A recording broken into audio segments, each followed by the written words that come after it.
Mise en contexte, let's go. Gros trauma. Ça serait un peu bizarre. C'est exactement ça. Il y a quelque chose qui marche Non, pas. on apprend vraiment à être un petit soldat. Ta vie va pas changer.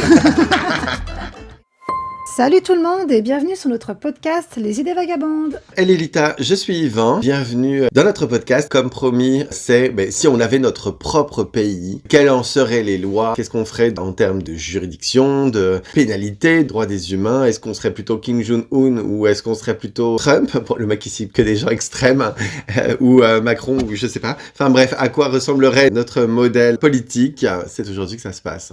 On a commencé à faire une liste de nos ministres pour voir un petit peu qui pourrait nous entourer et à quoi ils serviraient dans notre système. Ouais, alors moi, cette partie-là, j'avoue que je l'ai un peu fait pour te faire plaisir. Mais oui, pourquoi pas. En vrai, ça a une utilité. Moi, quand je dis je l'ai fait pour te faire plaisir, c'était une bonne idée. Je la trouve drôle. Mais est-ce que je garderais le fonctionnement même des ministres et tout? Là, ça, c'est une question que je me pose. C'est vrai. Sachant que moi, je préfère établir quelque chose d'entrée. Je suis pour un modèle de dictature. Ok, parfait. T'as le droit, c'est ton pays. Voilà. Absolument. Je pose les bases. Le mec, il est extrême direct. Vous allez voir que oui, peut-être que certains se diront que heureusement que j'ai pas mon propre pays. Et je conçois, je respecte votre avis. Ouais. Mais si vous poursuivez cette vidéo, vous allez devoir respecter le mien. Voilà, merci, bye. J'ai une partie dictature aussi, hein, donc légère, mais quand même. C'est ça. Donc chez moi, on est une dictature. Des gens avec qui j'en ai débattu un peu de mes lois et tout, parce que j'avais besoin de le partager pour voir leur réaction et puis Ouais. je sais pas, bref, pour alimenter déjà un genre de pré-débat pour construire mon truc, me disait que c'était une dictature mais de gauche. D'accord. Donc je suis curieux de connaître votre avis sur la question. Voilà, est-ce que j'aurais vraiment besoin de ministre? C'est une affaire. Je pense que oui, parce que c'est important d'un point de vue purement technique de savoir déléguer, tout simplement. Oui. Et donc, voilà, on peut commencer avec cette histoire d'élection de ministre, sachant que, cher public, on s'est laissé la liberté de nommer des gens qui étaient morts. Voilà, c'est ça. En mode des grandes personnalités et tout, pour qu'on voit un peu qui on serait capable de nommer, sans être restreint par trouver des gens aujourd'hui dans le système politique que potentiellement personne ne connaîtrait, là. Ça serait beaucoup de recherche pour pas grand-chose. Ouais, là, c'est vraiment juste un kiff qu'on s'est fait. Moi, pour ma part, c'est pas du tout des personnes qui sont dans la politique, hein, donc ne soyez pas étonnés de mes choix. Ouais, non, moi pareil, je crois pas qu'il y ait des gens dans la politique dans mes affaires. Mais écoute, on va voir. Déjà, le président. Est-ce que tu serais président? Ouais. T'as le droit de pas l'être. Hein. Ah si, oui, non, tout à fait, je conçois cette liberté. Mais non, c'est moi qui, quand j'ai dit que c'était une dictature, c'est moi qui dirige. J'ai hésité à être présidente vraiment parce que est-ce que j'ai envie d'avoir ce rôle? Non, mais bon, c'est mon pays, donc je suis présidente quand même. C'est ça. Voilà. Mais moi, j'ai quand même eu une hésitation 2 secondes. C'est que c'est pas pour mon mandat que j'ai peur, c'est plus pour le suivant, genre, parce que moi, ma dictature, je sais qu'elle conviendrait évidemment à ce que j'ai envie. Mais par contre, est-ce que la personne d'après aura les mêmes convictions, etc., et fera pas un truc complètement weird que j'ai pas envie? Ça, je sais pas, tu vois. Donc, je me suis demandé si j'allais pas imposer un genre de partage de mandat entre 2 personnes, mais qui dirigeraient en même temps. Genre, ça serait une dictature, mais par 2 personnes à la fois. D'accord. Mais ça serait après moi. Moi, je suis tout seul. Mais par la suite, genre après ma mort, par exemple, parce que le mec, jamais il lâche son mandat, tu vois, genre il attend de mourir. Et après ma mort, ça pourrait être un partage de pouvoir entre 2 personnes. C'est-à-dire qu'elles doivent forcément comme débattre ensemble et se mettre d'accord sur les choses à établir. D'accord. Par exemple, moi qui suis pas spécialement d'accord avec la politique de Macron, tu vois, s'il était obligé en fait de demander l'avis de quelqu'un d'autre, il y a plein de choses qui, je pense, se passeraient pas comme ça. Au-delà en fait de se voir imposer de devoir négocier avec quelqu'un d'autre, c'est surtout une question de débat. Tu vois ce que je veux dire? Oui. Ne pas être le seul à diriger et à prendre la décision, quoi. Ouais, absolument. De pas avoir la grosse tête et de se dire, oh my god, je suis roi du monde. Non, tu partages le pouvoir avec quelqu'un et tu dois débattre de tes idées avec cette personne pour savoir si t'as raison ou non, en fait, parce que sinon tu peux facilement tomber, je trouve, dans la subjectivité et donc des idées complètement weird, tu vois. Mais après, ça, c'est pas un petit peu le rôle du Premier ministre aussi, de son bras droit? Si, mais c'est pour ça que dans mon cas de figure à moi, tant que je suis au pouvoir, j'ai nommé quelqu'un en tant que Premier ministre qui tiendrait ce rôle, effectivement. Ok, d'accord. Mais le Premier ministre, on s'entend que tu regardes la politique française en ce moment, parce que j'ai pris le modèle français pour définir les titres des ministres et tout. Tu regardes le Premier ministre, c'est plus un genre de bouclier qui saute à chaque fois qu'on a envie de faire sauter le gouvernement. Il donne pas son avis, il fait rien, tu vois, donc voilà. Exactement. J'ai écrit par rapport aussi à la France, mais comme en ce moment, enfin j'ai fini de regarder la série House of Cards, donc là on est sur de la politique États-Unis, et effectivement lui son Premier ministre, enfin ils appellent pas ça comme ça je crois, son bras droit a quand même une sacrée importance malgré tout. De mon vivant, ça serait ce genre d'importance aussi. Ouais, voilà, c'est ça. Je suis d'accord aussi. Ok. Alors, ton premier ministre, qui as-tu mis alors? Bah, j'ai mis que c'était ma meilleure pote. Ah oui, carrément. Ok. Donc, ouais, de ouf. Vous la connaissez pas, mais pour le coup, c'est quelqu'un qui m'apporte beaucoup d'objectivité, etc., avec qui j'aime débattre, qui est beaucoup plus, sur certains points, en tout cas, raisonnable que moi. Moi, j'ai vraiment pas beaucoup de limites. Ok. Donc, c'est bien d'avoir quelqu'un qui est plus terre à terre, entre guillemets, et qu'on a un petit peu plus que moi, même si c'est pas beaucoup plus que moi. Donc, on serait d'accord sur mes idées, et elle les respecterait, je pense, mais par contre, elle aurait cette capacité de refroidir la machine. Ok, d'accord. Et bah, moi, j'ai pris Leonardo DiCaprio. Ah, parfait. Ok, ça va finir en orgie cette histoire, on n'avait pas prévu. On va éviter, mais bon. Non, après, en vrai, oui, bon, je l'ai pris parce que c'est un BG et que je l'aime beaucoup. Mais en vrai, apparemment, il a quand même un côté vachement visionnaire et engagé du pays et tout. Ah bah en tout cas niveau écologie et tout, il me semble qu'il est assez dingue. Hein. Ouais, voilà. Pour l'environnement, il est vachement impliqué quand même. Et en plus, bah, comme il a beaucoup de charisme, il aura un impact. Enfin, tu sais, on aura envie de l'écouter, tu vois, c'est agréable à écouter, quoi. Je comprends. Donc, ouais, mon bras droit, c'est Léo, quoi. C'est parfait. Moi, en bras droit, je pouvais prendre qu'il y avait une notion que je pouvais pas négliger, c'était la confiance. Il faut que je sache que mon bras droit, il empoisonne pas mon thé, tu vois. C'est vrai, t'as raison. Ensuite, le ministre de l'Éducation et de la Culture. Je tiens à définir une donnée de base sur laquelle j'ai voulu construire cette organisation-là. C'est que je voulais au moins que les 2/3 soient des femmes. Je tiens à le préciser. C'est très drôle parce que moi, il y a que des hommes et je me suis fait la réflexion après qu'il y avait que des hommes. Non, ben moi, c'est genre, au début, j'ai commencé à le faire parce qu'en le rédigeant, vous allez voir que j'ai voulu faire un truc un peu matriarcal, un peu beaucoup, redéfinir la société sous ce prisme. Et en fait, j'ai commencé à remplir mes ministres et je me suis dit, mais my god, c'est un homme, my god, c'est un homme, my god, c'est un Mais homme. oui. Et après, je me suis dit, mais Yvan, c'est normal parce que au travers de l'histoire, même quand une femme a fait quelque chose d'intéressant, c'était toujours au travers du prisme et de la reconnaissance qu'a reçu son mari derrière pour ses mêmes découvertes. Donc, en fait, finalement, c'était complètement logique, mais j'ai combattu cette logique. Ok, pas moi. On a dit ministre de la culture. Éducation et culture. Moi, j'ai divisé les deux. Culture et éducation, c'est pas pareil. Ah d'accord, moi je les ai mis ensemble du coup. Moi, j'ai mis Marie-Antoinette. Marie-Antoinette. Ouais, culture, Marie-Antoinette, absolument. Alors le pourquoi, Marie-Antoinette c'était vraiment quelqu'un qui adorait la culture, qui collectionnait l'art, qui avait le goût vraiment comme de donner de l'importance à tout ce qui était musique, représentation, qui finançait des pièces de théâtre, etc. Bref, l'art en vrai c'était toute sa vie, c'est tout ce qui l'a tenu éveillé spirituellement, psychologiquement pendant toute sa vie. Donc je lui fais beaucoup confiance à cette femme. Ok, super. Eh bien moi j'ai choisi Freddie Mercury. Ok. Pour ceux qui ne connaissent pas, le chanteur de Queen. Ah, ça va partir en live. Bah parce qu'en fait, je me suis posé la question de prendre un artiste. Je me suis dit, parce qu'au début, je me suis dit, est-ce que je vais prendre Amy Winehouse, tu vois Et ce qui aurait pu, tu vois, mais après je me suis dit, bon, à quel point on va la retrouver défoncée à l'Élysée, j'en sais rien. Ouais, quand tu regardes son parcours, il est compliqué quand même. Oui, mais je me suis dit, est-ce que tu veux quelqu'un qui vit l'art? Ouais, bien sûr. Ce qui est son cas, tu vois, comme Freddie Mercury. Ou est-ce que tu veux quelqu'un qui aime l'art, qui le collectionne, etc. Moi, les deux choix entre lesquels j'ai hésité, c'était donc soit Marie-Antoinette, soit Yves Saint-Laurent, qui collectionnait l'art et tout, qui avait beaucoup de goût, etc. Vraiment, tu sais, au terme de sa vie, quand elle a pris fin, on a vendu l'intégralité de la collection, que ça soit de sa bibliothèque, de ses œuvres et tout, qu'il n'avait pas fait lui-même, mais qu'il avait collectionné. Et c'était vraiment assez incroyable. Le bagage de culture qu'il avait réussi à réunir chez lui, c'était juste absolument extraordinaire.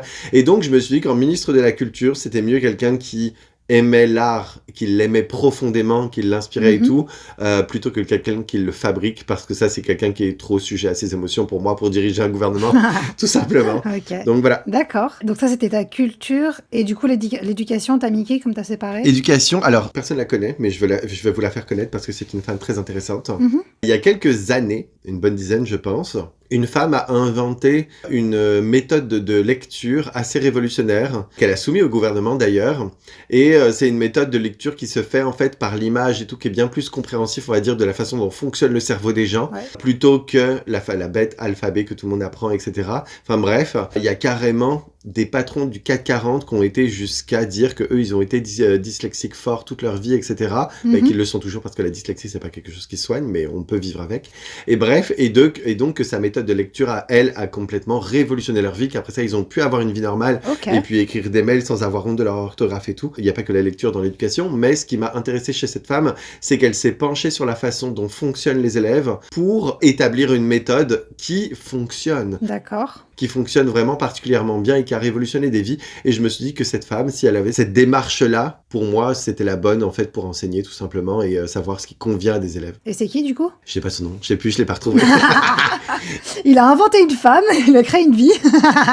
Je la retrouverai et on la mettra dans la description, c'est promis. Mais parce que je l'avais trouvé ouf. Non, j'ai acheté son livre et tout. Genre. Ok. Donc, absolument dingue. Ensuite, ministre de l'économie et des finances. Ah ouais, bah là aussi j'ai hésité. Alors, économie et finances, là aussi je l'ai divisé. D'accord. Mais en fait, je l'ai divisé parce que quand j'ai fait défiler le truc du gouvernement pour voir c'est quoi tous les postes, et bah ils l'ont plus ou moins divisé aussi. Ok. Donc c'était un truc un peu bizarre, mais j'ai trouvé plusieurs postes sur ce sujet. Et donc, économie, j'ai mis Léna Situation. D'accord, c'est drôle. Ouais, c'est vraiment drôle, mais pourquoi? Tous mes choix sont hyper réfléchis, les gens, vous êtes pas prêts. Ouais, je vois ça. Léna Situation, parce que j'ai trouvé que c'était une femme qui, au cours de sa courte vie, elle est très jeune, a su être une businesswoman, mais comme jamais. Ouais, de ouf. Je trouve qu'elle a fondé tellement de trucs économiques et tout. Elle a fait de sa vie un business, mais de fou. Et tout ce qu'elle fait est hyper réfléchi, intelligent, sans négliger la passion et ce qui est important dans la vie. Et donc, je trouve que c'est une belle façon de gérer une économie. Ouais. D'ailleurs, Léna, si tu nous écoutes, on t'embrasse. Je te jure, fais-nous de la visibilité, girl. Pour ceux qui connaissent pas Léna Situation, c'est une... elle est sur YouTube. Elle a une chaîne YouTube, mais avant tout, c'est quand même une business girl, quoi. Elle fait pas mal de choses. Bien qu'elle est souvent jugée par les gens, mais bon, bref. Ouais, bah pas par moi, je l'admire beaucoup, Léna Girl. T'as fait un taf de ouf et si la moitié de tes détracteurs avaient fait ce que t'as fait, ils seraient pas autant aigris dans leur ville. De la jalousie pure et dure et de la méchanceté. Mais bon. Oh, vraiment, il y a des fois, genre, je prends très peu de choses à cœur, mais j'ai vu des gens là lui dire des trucs, j'avais envie de les tarter, genre. C'est naze. Bref. Donc elle, c'est l'économie? Économie, absolument. Et puis donc, il y a un poste qui s'appelait compte dépenses publiques. Et elle, j'ai mis Catherine Goebbels. Connais pas.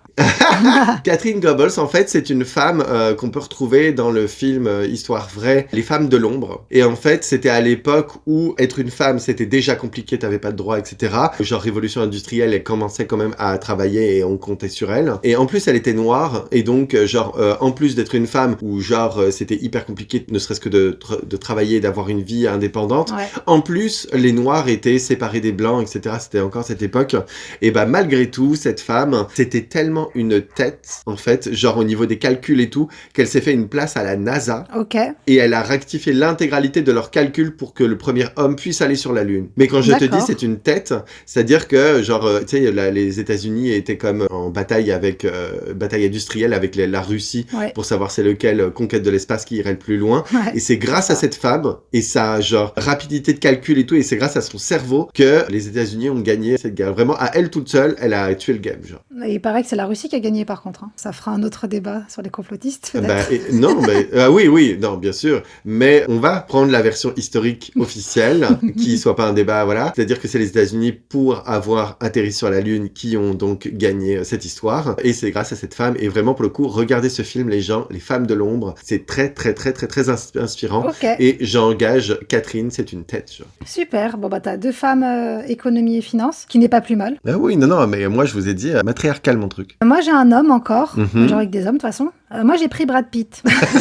La meuf, elle a juste mis son body count, tous les gens qui comptent se taper dans sa vie. Non, en vrai, oui, bon, il est très beau, il est très populaire, tout ça. Mais pareil, apparemment, avec tous il a plein d'œuvres caritatives, machin, il a une vraie réflexion sur les finances. Apparemment, c'est quand même une assez grosse tête au niveau des projets durables et tout, et sur la gestion de l'argent. Ok. Donc, je fais confiance à Brad. Bah, ça se voit pas sur la façon dont il a géré sa famille. Heureusement que tu l'as pas mis ministre de la famille, ça marchait pas. Et tu sais que j'ai failli le mettre, je crois, dans l'éducation et la culture, mais du coup, je l'ai pas mis. Bah, c'est une bonne idée. Bah, malgré tout, il a eu plein d'enfants, il a adopté des enfants, c'est beau ce qu'il a fait. Hein. Il fait plein de trucs pour aider les autres.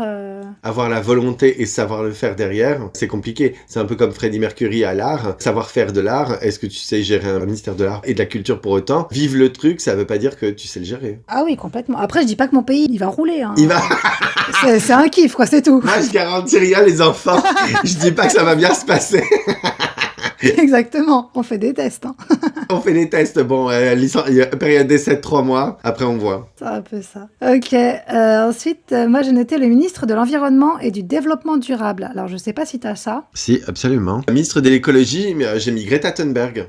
Je connais pas. Allez, non, tu la connais forcément. C'est la petite fille là qui a fait des débat de ouf parce qu'elle se ramenait carrément au G20 et tout pour insulter tous les adultes et leur dire vous avez foutu en l'air notre monde et tout et aujourd'hui vous assumez rien et toute cette assemblée là vous êtes tous des couillons, genre vous faites vraiment comme semblant en fait de vous réunir pour dire en fait que tout ce qui arrive aux gens et que leur réalité on en prend compte mais qu'en fait derrière il y a rien qui est tenu. Ok, non je connais pas. Prends la peine parce que Greta Thunberg pour le coup elle a fait débat dans les sphères politiques. Ok. Et moi, en fait, en femme qui se soucie de l'écologie et tout, je pense que peut-être qu'elle me ferait chier, en fait. Je me suis posé la question parce qu'elle est vraiment très très intense, tu vois, et que il y a d'autres choses que l'écologie, pardon, à prendre en compte pour que ça soit viable et que ça fonctionne. Ce que j'ai à cœur, hein. Moi, l'écologie, c'est vraiment mon premier truc. Mais c'est comme mettre un peu Brigitte Bardot pour la défense des animaux. Pour moi, c'est un peu la merde parce que même si j'adore les animaux, la meuf, c'est elle qui va dire, par exemple, à des Inuits qu'on a pour seule denrée alimentaire les phoques, elle va comme leur dire bouffez pas des phoques. Tu vois ce que je veux dire? Ouais, je vois.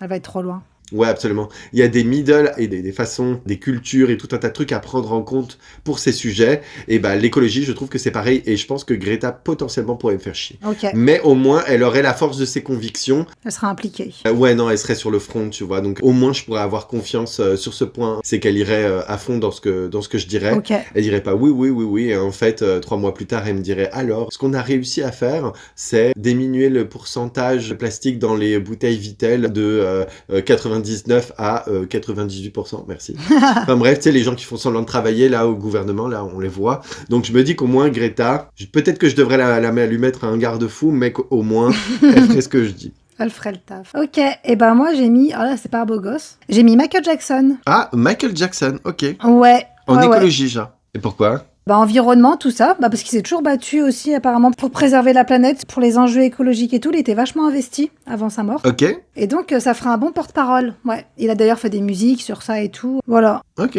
Mais au-delà des musiques, est-ce qu'il a fait des actions concrètes, genre ? Ouais, il a fait des actions concrètes de son vivant, j'ai pas la liste. Ouais, non, mais il y en a. Ouais, il y en a. Ok, parfait. L'agriculture, c'est quelque chose de différent. C'est un ministère différent. Ah, je n'ai pas mis agriculture. Agriculture, ça serait dans l'environnement. Environnement et développement durable. C'est ma question. Moi, j'ai divisé les deux. Voilà. Bon, à chaque fois que j'ai divisé, dites-vous qu'ils vont travailler ensemble et basta. L'agriculture, j'ai mis Karine Le Marchand. Ok. Tu vois qui c'est ? Ouais. C'est la meuf qui présente L'amour est dans le pré, là ? Ouais. Et d'abord, elle est hyper drôle. Donc déjà, à mon gouvernement, on se ferait pas chier parce qu'elle est vraiment très drôle. Et elle est très franche, elle est très honnête et tout. Donc déjà, au niveau de ses valeurs perso, je truste avec le truc. Ok. Ensuite, genre, elle a vraiment comme... On le voit qu'elle a pas fait juste présenter une émission. Tu sais, aujourd'hui, elle est encore invitée au mariage des gens, des agriculteurs avec lesquels elle a partagé des liens. Tu sais que pendant la manifestation des agriculteurs à Paris, elle était sur un fucking tracteur à représenter les agriculteurs et tout, genre. Ah, c'est drôle. Et donc, en fait, dans mon questionnement, je me suis dit, qui pourrait représenter les agriculteurs et surtout, enfin, encore une fois, avoir à cœur leurs intérêts, mais savoir aussi comment le monde fonctionne, etc. Et je trouve, en fait, que c'est le cas. Okay. C'est le cas, elle est honnête et tout, et j'aime bien ce qu'elle fait, la vibe qu'elle envoie, et de toute évidence, elle a vraiment à cœur leurs intérêts pour avoir déjà manifesté avec eux. Donc, je pense que c'est vraiment une bonne proposition. Ok, c'est cool. Est-ce que toi, il y avait d'autres parties ? Parce que moi, j'en ai d'autres. Hein. J'en ai un dernier. En fait, moi, ce que j'ai fait, c'est que j'ai écrit à l'IA directement et je lui ai dit, dis-moi les 5 principaux ministres. Elle m'en a sorti 5 et j'ai rempli. Ah ok, non, j'en ai plus que ça. Vu que j'ai déjà dit 2 trucs à la fois, là, je pense qu'on en a écumé pas mal. Okay. Mais on passera sur la liste après. Vas-y. Moi, le dernier, c'est le ministre de la Justice et de l'Intérieur. Ok. J'ai pris Eminem. Eminem. Très bien. Intéressant. Intéressant, très bien. Il a fait la prison, je crois, non ? Parce que je trouve que dans ton modèle économique, ça serait quand même assez drôle. Je ne crois pas qu'il a fait de la prison, mais je l'ai choisi parce que c'est un guerrier, je trouve. C'est un guerrier, ok. Il nous faut un guerrier... Oui, ministre de la Justice et de l'Intérieur. Ok. Il faut un gars qui se défende, tu sais. Okay. C'est un gars qui a pas sa langue dans sa poche, qui s'exprime, qu'on a rien à foutre et qui ouvre sa gueule. Du coup, je trouve ça important pour défendre les citoyens, pour gérer tout ça. Ça, faut pas un gars qui flippe, quoi. Ok, parfait. À lui de faire ses preuves maintenant. Après, il a pas une vie exemplaire non plus, on va pas se mentir. Mais tu sais, quand tu vois que les politiques en France, il n'y en a pas un qui a un casier judiciaire vide, ça nous fait rêver. Hein. Ouais, non mais voilà. Au moins, le mien, il sera pas en train de toucher les petites filles, là, c'est bon, quoi. Ah ! C'est pas un pédophile, quoi. Exactement. Et toi, t'as mis qui ? Ministre de la Justice, j'ai mis Judge Judy. Je connais toujours pas. Ok, parfait. En fait, ça vient d'un genre de talk show américain où c'est une vraie juge, mais qui, en fait, juge les gens en public. C'est-à-dire que c'est une émission, tu peux assister au procès, genre. Et cette femme, en fait, elle est tellement, tellement, tellement drôle. Alors, c'est la franchise incarnée. C'est-à-dire qu'en fait, dès que le mec, il est en train de raconter n'importe quoi pour essayer de se défendre et tout, elle interrompt tout le monde avec son fucking marteau, genre, et puis elle lui dit, ferme bien ta gueule, tu racontes absolument n'importe quoi. Est-ce que je vais me laisser me prendre pour une conne dans ma propre émission? Je ne pense pas. Tu vois? Donc, genre, elle a des punchlines du futur, mais par contre, elle est pro. Tu vois ce que je veux dire? Genre, dans son tribunal, il y a tout qui va droit, etc. Tu vois? Donc, moi, je trouve que son franc-parler et puis la façon dont elle gère justement la justice, elle est juge, tu vois, c'est pas n'importe qui, et bah, genre, ça m'inspire énormément et je trouve que ministre de la Justice, au moins, s'il y a un moment où il y a un truc qui lui convient pas, tu sais, pour moi, la franchise, c'est très important, bah, il y a un truc qui lui convient pas, la meuf, elle va dans l'hémicycle, là, elle va être là avec son marteau, elle va dire, fermez bien vos gueules, ça marche pas votre affaire. Faut quelqu'un qui ouvre sa bouche, quoi. Absolument, j'aime bien. Ok. Parfait. Alors du coup, est-ce que t'en avais d'autres à dire? Moi, j'en ai plus. J'ai mis ministre de la Santé, on l'avait dit. J'ai mis Agatha Christie. Ok. La romancière, tu connais? Ouais, bah ouais, mais du coup, pourquoi santé? Ouais, je comprends. Et ben, le lien va venir. En fait, il faut savoir que cette femme était infirmière. Donc déjà, elle connaît le domaine médical et tout. C'était son métier avant d'être romancière. Et c'est ce qui fait, en fait, justement, que dans ses livres, elle connaît aussi bien, genre, les façons de mourir et tout, et qu'elle trouve des détails techniques de ouf pour renverser les histoires. Okay. C'est parce que la médecine, elle sait ce que c'est, elle connaît, c'est son métier. Elle est pas médecin, mais elle est infirmière.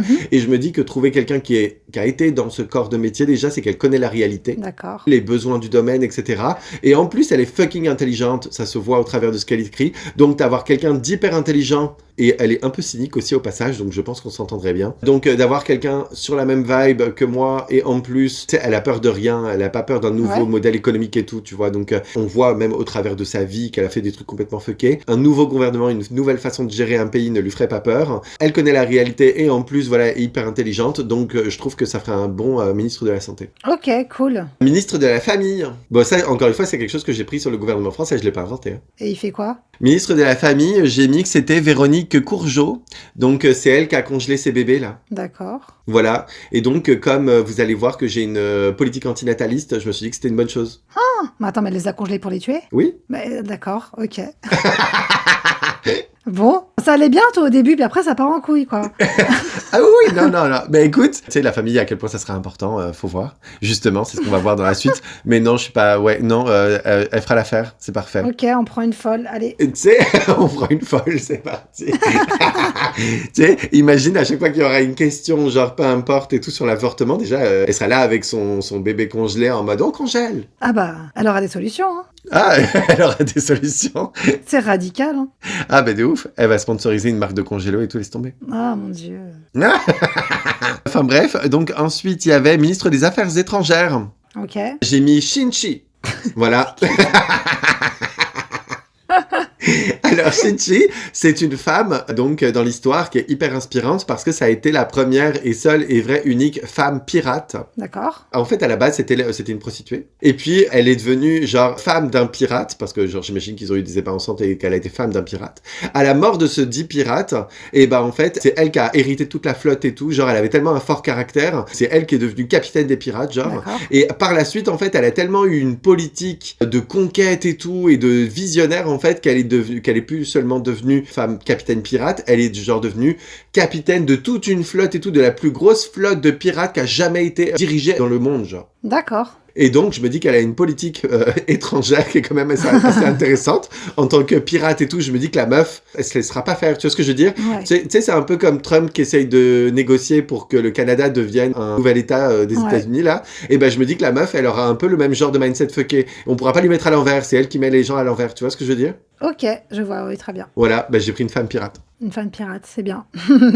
Et d'ailleurs, c'est drôle parce que dans le film Pirates des Caraïbes, fun fact, ils ont fait une allusion à ce personnage dans le conseil des capitaines des pirates dans un des films, je crois que c'est le 3e. Et bah, il y a une femme pirate chinoise à la table, c'est elle. Ok. Bref, ça c'était pour fun fact. Ensuite, donc, ministre des Transports. C'est un de mes seuls hommes, puisque j'ai mis aucun homme à ce jour. Oui, c'est vrai, ça. Ouais, non, toujours pas. J'ai mis Léonard de Vinci. D'accord. Il faut savoir que Léonard de Vinci, avant de devenir un peintre, c'était juste le mec en ingénierie le plus doué de la vie. Hein. Ok. Il a établi les prémices de ce qui serait plus tard des avions avant tout le monde. En termes d'architecture, il a inventé, tu sais, l'escalier je crois que c'est au château de Chambord, qui commence et ne termine jamais, là. Ouais, enfin bref, le mec, mec, en architecture, en tout ce que tu veux, c'est une tête. Okay. Il invente des trucs qui n'existent pas, même dans la stratégie militaire et tout. Le mec réfléchit à tout. Et comme moi, je voudrais un pays et tout qui soit capable de se défendre de l'invasion et tout, parce que on vous connaît les cocos autour là. Bref, donc moi, je veux quelqu'un qui réfléchit à tout et tout. Un système de métro ou de n'importe quoi qui serait inventé par Léonard de Vinci, les enfants, je serais imbattable, que ça soit en termes d'avancée technologique, d'être futuriste, genre, et dans la créativité, quoi. Donc, Léonard de Vinci, ministre des Transports, les enfants. Ok. Ensuite, alors ça, je sais pas si ça existe, c'est moi qui l'ai inventé, mais bon, je me permets. Ministre du Travail et de l'Innovation. Alors, si ça existe, pardon. Je crois que oui, mais c'est un genre de sous-poste, on s'en fout. Travail et de l'innovation, un autre de mes hommes, j'ai mis Walt Disney. Ok. Walt Disney, faut savoir qu'il avait une vision du futur qui avait pas de sens. Il était toujours en avance sur son temps. Et il a d'ailleurs essayé de créer la première ville du futur, qui était comme éco-responsable et tout ce qu'on veut. Bref, le mec était vraiment dans le futur. Et je me dis que lui, ministre de l'innovation et tout ce que tu veux là, enfin bref, il serait complètement dingue. Ah mais c'est sûr. L'autre fois, j'ai regardé une vidéo YouTube de sa vie qui dure 2 heures. Ouais. Il a une vie de ouf. Je sais. C'était un génie. Donc imagine à quoi va ressembler mon pays. Non mais Léonard de Vinci et Walt Disney et tout, personne n'est prêt. Enfin bref, donc je vais être dans le futur direct. Ensuite, il y avait ministre de l'Industrie et du Numérique. J'ai mis Alan Turing, c'est mon 3e homme, après il n'y en a plus. Alan Turing, c'est le mec qui a inventé le premier ordinateur qui a défait les Allemands et gagné la Première Guerre mondiale, là. Ok. À qui la légende urbaine veut que Apple doit son logo de pomme croquée. Il y a des gens qui disent que non, mais bref. Parce qu'il s'est suicidé comme ça avec une pomme au cyanure, bref. Ok. Ouais, parce que, bref, après avoir sauvé le monde, vu qu'il était homosexuel, et on l'a foutu en prison. D'accord, normal. Ouais, juste après avoir sauvé le monde, tout va bien. Bref, Alan Turing, allez voir le film qui s'appelle Imitation Game. Ça raconte sa vie et comment il a sauvé le monde, en fait, littéralement, avec la Première Guerre mondiale des mains d'Hitler. Franchement, en vrai, une tête absolument incroyable, lui aussi. Et en tant que premier inventeur de l'ordinateur, je pense qu'il va savoir s'en sortir. Ouais. Jeunesse des sports et de la vie associative, j'ai mis la guêpe. La guêpe, c'est l'escrimeuse aux Jeux Olympiques, là. Et elle a l'air grave nice. Je pensais à une guêpe. Oui, elle s'appelle comme ça. Genre, non mais, une escrimeuse qui s'appelle la guêpe. Déjà, elle est stylée. Déjà, elle est stylée. Donc, elle a du caractère et tout, elle a une personnalité et tout. Et je me dis que la jeunesse des sports et de la vie associative, c'est sa réalité, c'est ce qu'elle connaît. Donc, ça sera parfait pour elle. Et puis, enfin, non des moindres ministres, c'est le ministère des Armées. Faut savoir se défendre. Je suis désolé d'avance pour la prononciation encore. Je vais être polyethnique dans mon truc, laisse tomber. J'ai mis Djinga, ou ça peut se prononcer Djinga Mbandi. C'est une reine africaine de je sais plus quelle partie d'Afrique, malheureusement. J'ai fait des recherches et tout, mais voilà. Mais de toute évidence, ma mémoire me rattrape. C'est une des seules reines qui a marqué l'histoire. Elle a mené des batailles incroyables et tout, et c'est surtout que elle était toujours en minorité d'un point de vue nombre, etc. Mais elle a toujours su gérer et puis gagner en fait ses batailles. Et surtout jusqu'au bout, elle a jamais lâché son peuple et tout. Genre vraiment son histoire, elle aussi. J'espère que vous avez noté tous les noms intéressants dans ma liste parce qu'il y a beaucoup de références. Donc Djinga Mbandi, les enfants. Avec elle, c'est sûr, Kim Jong-un et tout. Là, il y a personne qui vient me faire chier. Voilà, donc on a fini notre petite liste de ministres. Exactement. Ça promet pour les lois. De ouf. De ouf. Moi, ce que je me suis dit, c'est qu'il y avait quand même beaucoup de forts caractères. Donc, potentiellement, dans l'hémicycle, il va y avoir de l'ambiance, par exemple. Ouais, j'avoue. Pendant les réunions. Tu sais. Ok. On peut passer aux lois. Ouais. Est-ce que tu as une sorte de fonctionnement de base ? Moi, comme je te disais, tu sais, je les ai divisés par catégories, mais des catégories contiennent un petit peu d'autres thèmes parce que c'était dur, en fait, à vraiment diviser. Pas par rapport aux lois, par rapport au pays. Regarde, je t'explique. Il y a 2 options. Soit je prends la première option où on est un peu dans la science-fiction, soit la deuxième option, c'est moins science-fiction. Je vous explique mon fonctionnement du pays avant de passer aux lois, pour qu'on comprenne après le lien avec les lois, en fait. Ok, d'accord, vas-y. En fait, dans mon pays, si c'est possible, tout dépend quand est-ce que je serai présidente. Ah, ok. En gros, à la naissance, on sera tous connectés à une boule, une grosse boule qui enregistre toutes les données des nouveau-nés, prénoms, noms, enfin voilà, c'est une carte d'identité. Donc à la naissance, on leur implante une puce comme l'autre là, ce qu'ils voulaient là. En fait, dans le mode science-fiction, il n'y a pas de puce, c'est juste que c'est comme ça, c'est la nouvelle vie, c'est comme ça que ça marche. Ah oui, donc toi t'as inventé un truc qui n'existe pas, c'est parfait. Voilà, c'est ça. Mais si on reste dans la vraie vie, entre guillemets, on peut mettre une puce du coup, pour créer cette carte d'identité. D'accord, donc on met une puce dans les gamins pour les connecter à une seule boule. Exactement. Tout le monde sera connecté. Cette boule, j'imagine que c'est un genre d'ordinateur. Ouais, moi je vois vraiment une vraie boule. comme dans la science-fiction, quoi. Ouais, mais non, mais d'accord, mais elle fait quoi cette boule? Bah, c'est une boule d'énergie, quoi. Un gros ordinateur, si tu veux, qui réceptionne toutes les données, quoi, qui les retransmet quand on en a besoin. Ah oui, c'est un ordinateur, très bien. Je rationalise pour qu'on puisse comprendre ton projet. Ok, donc les enfants, on leur implante une puce à la naissance. Ouais. Bon, déjà, ça démarre très très bien, d'un point de vue dictature. Ouais, mais en fait, ce sera utile. Ce sera utile pour 3 choses. Je le dis très rapidement, mais après, j'entrerai dans les détails. Ok. Parce qu'il va falloir contrôler la population, là. Ah d'accord, on contrôle la population, très bien, go. C'est pour contrôler tout ce qui est délit, réinsertion, et pour les enfants et animaux. On en parlera plus tard. Ok, C'est pas une boule qui va servir à contrôler tout le monde, surveiller et tout, pas du tout. On s'en sert que dans des moments bien précis dans la vie. ok. Bah, là, c'est pareil, ça rejoint un petit peu un truc que je disais au début, c'est que tu sais à quoi ça va servir durant ton vivant, mais quand l'ITA présidente va claquer ou céder son mandat en fonction de ce que tu veux pour ton fonctionnement, eh bien, les gens pourraient s'en servir à des intentions malsaines. Je dis pas de pas le faire pour autant, parce que on va partir du principe de ce que toi tu en ferais, mais ouais, malheureusement, le futur, c'est toujours un peu compliqué. C'est possible. Après, on peut créer un système où, si la personne essaye de trop fouiller, faire des trucs malsains avec, un système de blocage automatique, par exemple, que l'ordinateur mettra en place, tu vois, à voir. Parfait. Et les hackers de 15 ans dans leur CDI, ils n'arrivent pas à pirater le Pentagone, mais on va avoir un bloqueur efficace. Bon, on va partir du principe qu'on a un bloqueur de ouf. Ok, parfait. Ouais, on va dire que tout va bien, quoi, voilà. Ouais, c'est ça. Voilà mon fonctionnement. Et pour les lois, moi, c'est le peuple qui décide les lois. On en parle tous ensemble et on en reparlera plus tard aussi, mais voilà. D'accord. Je voudrais juste redéfinir un truc, enfin poser une question sur ton gouvernement. Donc les bébés, on leur implante une puce, mais c'est au cas où ils feraient un délit un jour? J'expliquerai en détail, mais c'est pour contrôler. D'accord. Ah, bon. D'accord, c'était une bande-annonce. Parfait. Ouais, c'était la bande-annonce. Pour voir le fonctionnement de mon pays. Qu'après, voilà, il y ait des liens avec les lois, on comprenne pourquoi, comment. Ok, parfait. Quel thème on prend en premier, alors? Ben moi, j'ai mis droit humain parce que ça va avoir des conséquences sur le reste de mes catégories. Ok. Alors moi, c'est dans justice, droit humain et droit animalier. J'ai tout mélangé. C'est bon, c'est parfait. Alors moi, j'ai mis déjà que de base, je régule la démographie de ouf. C'est-à-dire que y a plus les gens ont le droit d'avoir des enfants comme ils veulent. Ça serait que 2 enfants maximum par personne. Vous allez trouver que je suis drastique. Hein. Si on excède ce nombre, la personne est avortée. Oui, de force, c'est la vie. Attends, on vient la chercher chez elle et on la fait avorter? Absolument. D'accord. Et comment tu sauras qu'elle est enceinte? Si on n'est pas capable de le prendre à temps, ça serait l'enfant dès qu'il naît, en fait, on lui enlève tout simplement et on le donne à des gens qui ne peuvent pas avoir d'enfants, tout simplement. D'accord. C'est terrifiant. Oui, voilà. Mais en fait, je me dis qu'avec ces trucs terrifiants, les gens respecteraient tout simplement et on n'aurait pas besoin d'en arriver à ces extrémités-là, tu vois. Ouais. Donc, 2 enfants, et il n'y a pas de feinte, on vous connaît les Karen et les gens qui essaient de négocier là, il n'y a pas de fin en mode « Oh, est-ce que à partir du moment où mon enfant il a plus de 18 ans et que je l'ai plus à charge, est-ce qu'on peut considérer que j'ai qu'un seul enfant ?» Non. Si t'as eu 2 enfants dans ta vie, basta, c'est tout ce que t'auras. Ouais. S'il est 18 ans, tu commences à être vieille aussi, donc on va se calmer. Absolument.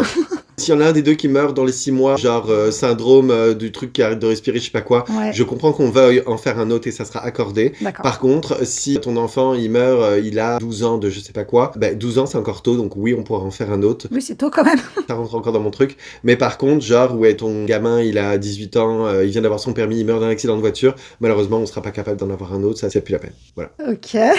C'est 2 et basta, Ok. très réglementé. Et ensuite, ça sera pas en fait pour tout le monde, puisque on devra avoir un permis pour pouvoir avoir des gamins. Si vous êtes jugé par le gouvernement comme étant pas capable d'avoir des enfants ou de les élever, etc., parce que vous êtes comme soit pas assez intelligent selon mes propres normes, ou vous êtes comme pas suffisamment responsable. Je sais que le fait d'être responsable ou pas, ça peut comme varier en fonction de la vie. Mais par exemple, Amy Winehouse, j'ai beau l'aimer, elle aurait pas été responsable pour avoir des enfants selon mes propres critères. C'est sûr. Donc si vous êtes jugé pas apte à avoir des enfants, vous n'arrivez pas à avoir ce diplôme de je peux avoir des enfants, c'est un test en fait, et malheureusement vous n'en aurez pas. Vous n'aurez même pas dans les 2 et direct on vous ligature les trompes et c'est fini. Genre. Ok. Ça c'est pour les femmes, mais les hommes c'est pareil. Donc vasectomie pour les hommes, ligature des trompes pour les femmes. Si vous ne remplissez pas ce test, bye. Et ce test il est obligatoire à 18 ans et tout. Évidemment ce test c'est moi qui le ferai.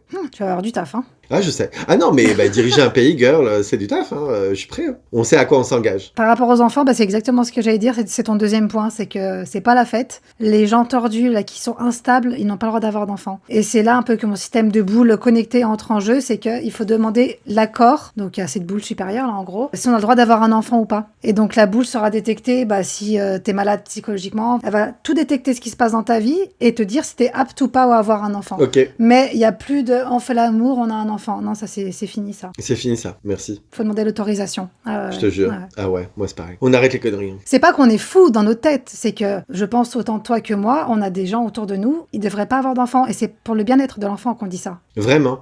Et je sais qu'il y a beaucoup de gens en entendant cette vidéo qui vont se dire « Ah mais my god, on atteint les libertés, les droits des gens, etc. » Et ben je suis contre la liberté, vous allez vite le voir. Bah excusez-moi, mais faire un enfant pour après le faire violer ou quoi, bah non merci quoi, ou le maltraiter, non mais ça va quoi. Genre à quel point l'autre pélico ou je sais pas quoi, il aurait dû avoir des enfants par exemple, le père. Voilà, c'est ça. Donc non, voilà, c'est un... Si vous n'êtes pas capable d'assumer un enfant, bah faites pas d'enfant, c'est tout.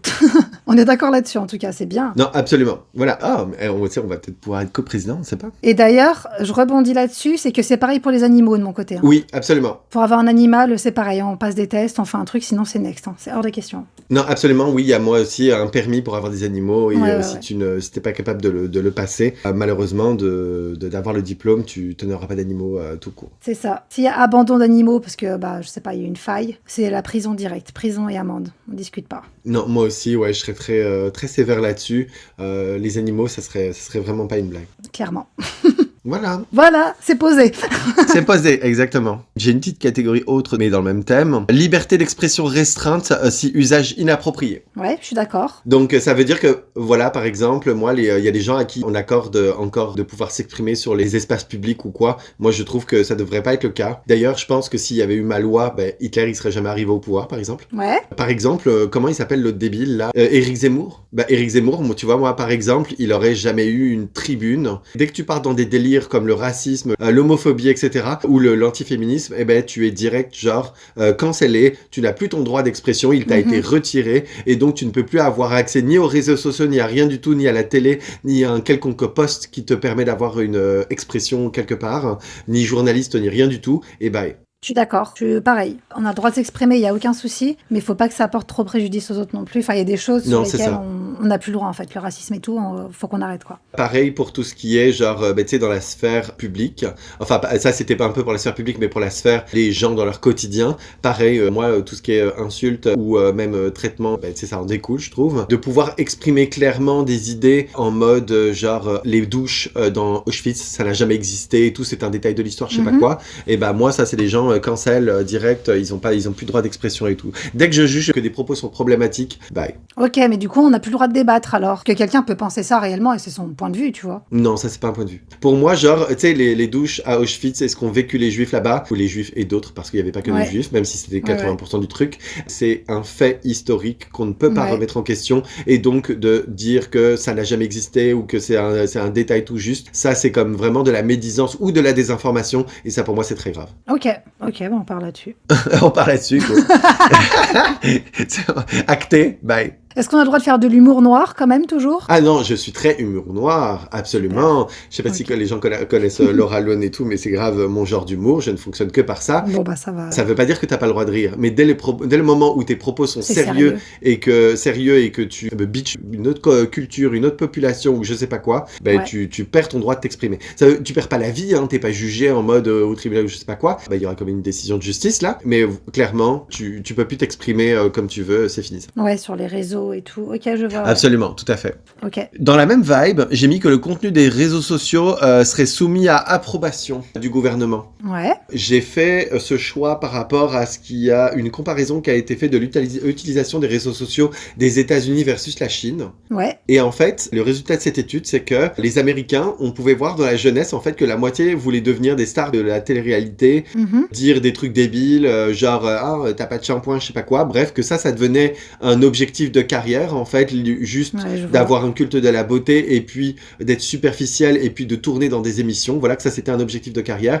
Versus la Chine où les contenus des réseaux sociaux, tout ce qui était débile en fait était plus ou moins filtré ou mauvais exemple était plus ou moins filtré. J'ai conscience que mauvais exemple c'est un terme large dans lequel on peut mettre n'importe quoi quand on est dictateur. Mais bref, j'ai quand même transmettre mon idée. Et donc en fait, le résultat de ce truc c'est que du côté chinois, les enfants ont quand même envie de devenir astronautes, physiciens, ont des vrais objectifs de carrière derrière, en fait, des vraies idées et ils ont pas juste envie de devenir des trucs débiles. Ouais. Donc moi, personnellement, c'est quelque chose que je régule. Pareil, les trucs, les contenus stupides sur les réseaux sociaux. Alors quand je dis contenu stupide, encore une fois, c'est pas un humoriste. Hein. Un humoriste qui dit des trucs un peu trash, etc. pour faire rire, non, ça a rien à voir. c'est quelque chose de complètement différent que des réseaux sociaux où on entend que une meuf dire ah ben je vends l'eau de mon bain pour je sais pas combien, là je sais pas quoi. Non merci, là ça je cancelle. Très bon exemple qui tourne en ce moment sur les réseaux, c'est la nana, là, je sais pas si t'as vu, l'actrice porno américaine, je crois, qui s'est donné pour objectif de coucher avec 1000 hommes en 24 heures. Ouais. C'est genre, elle veut faire un nouveau record. C'est typiquement le genre de truc qui serait banni. Il y a un moment, arrêtez quoi, c'est bon quoi. Absolument. C'est ça. Donc voilà, les contenus des réseaux sociaux, il y aurait plus de concours de celui qui mange le plus long sushi ou je sais pas quoi là, et que tu les vois se gaver comme des... Tu sais, genre ça fait aucun sens. Donc moi je filtre les réseaux sociaux direct, il y aurait plus de débiles dans l'histoire là. Ouais, je suis d'accord. Parce que tu sais, dans la population, il y a des gens plus ou moins intelligents là. Quand ces gens-là, ils sont déjà bêtes, ils ont pas tout forcément le bagage des autres déjà génétiquement, et quand en plus tu leur montres des trucs comme ça, non, merci. J'avoue. On cancelle, pareil. Ok. Est-ce que t'as mélangé la justice et tout, genre les peines de mort et tout, c'est dedans? Non, ça c'est plus tard, moi. En fait, c'est plus tard, mais tout de suite après. Hein. Genre, donc, en fait, oui, c'est dans le même paquet, mais j'ai mis des trucs avant ça. Comme par exemple, je voudrais, comme vous l'avez déjà vu avec mon gouvernement, une société matriarcale. C'est-à-dire que le monde n'est plus gouverné par les hommes. Ça, cette histoire, c'est fini. Ça veut pas dire qu'au niveau du salaire, par exemple, les femmes gagneront plus que les hommes. C'est pas ce que je suis en train de dire. Mais par exemple, l'histoire du nom masculin qui se transmet et pas celui de la femme, ça, chez moi, c'est fini. Genre. Ouais. Ça serait celui de la femme qui se transmet et non plus celui de l'homme. Pourquoi ? Bah parce que, tu sais, déjà, la femme, c'est elle qui accouche, donc elle a le droit. J'avoue. C'est déjà actuel, on peut choisir le nom qu'on veut, normalement. Tu peux choisir actuellement, mais ça reste que... Le problème, c'est que quand tu prends une société qui existe déjà et que tu leur donnes le choix, ils vont continuer de faire le même schéma. Ouais. Donc moi, j'enlève ce choix-là. C'est la mère maintenant qui donne son nom et basta. Et donc, il y aura plus, en fait, ce truc de concours de bits. Des mecs qui disent, non, mais moi, je veux que mon nom se transmette et puis qui font des super mauvais choix dans leur vie à cause de ça. Ça n'existe plus. Donc, le nom donné par la mère, les noms des hommes sont voués à disparaître. Merci, bye.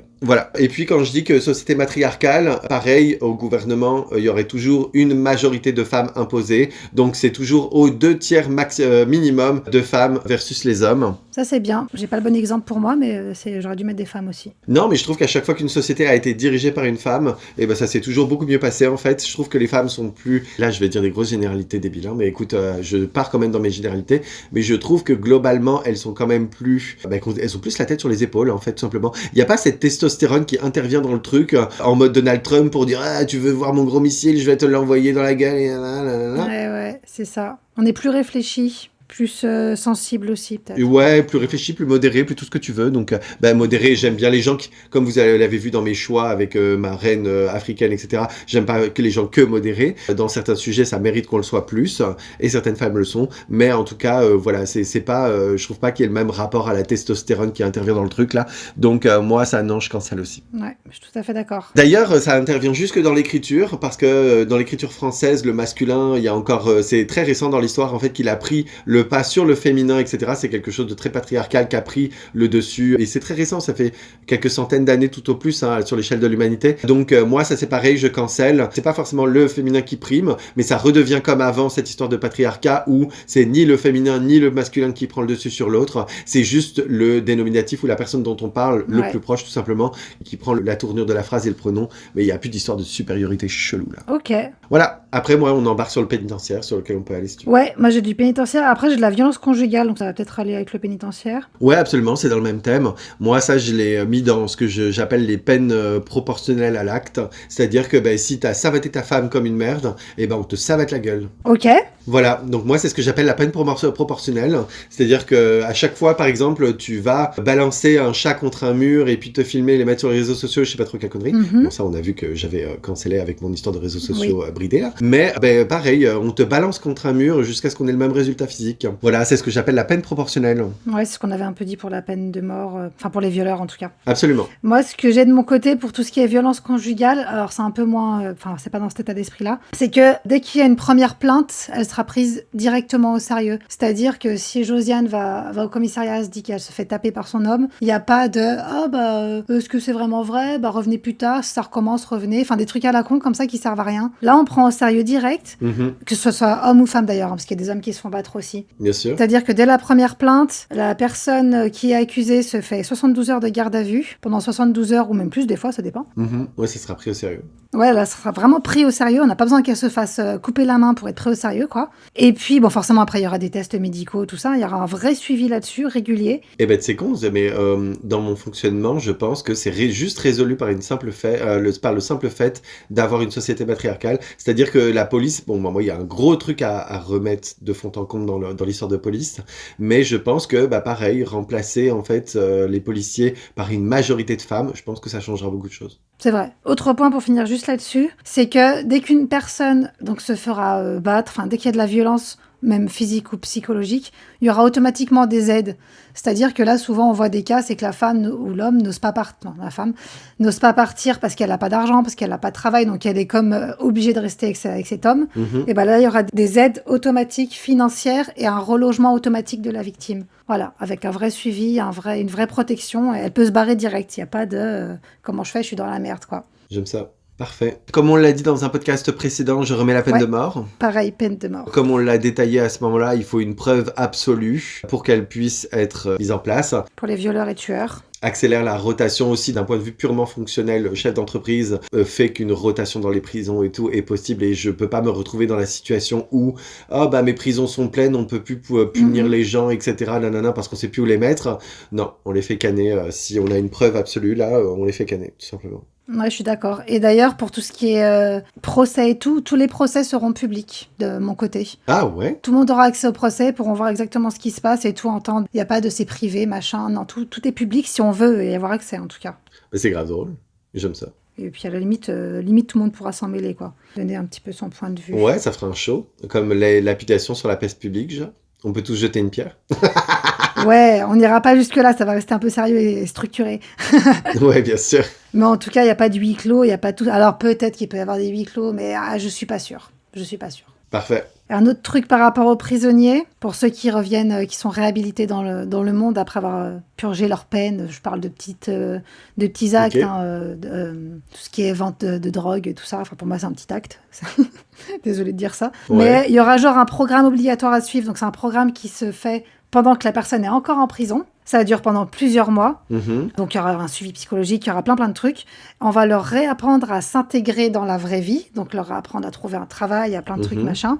Il y aura des exercices et il y aura même un examen à la fin de ces mois pour voir si le gars est vraiment apte à sortir, si c'est pas encore un taré et tout, quoi.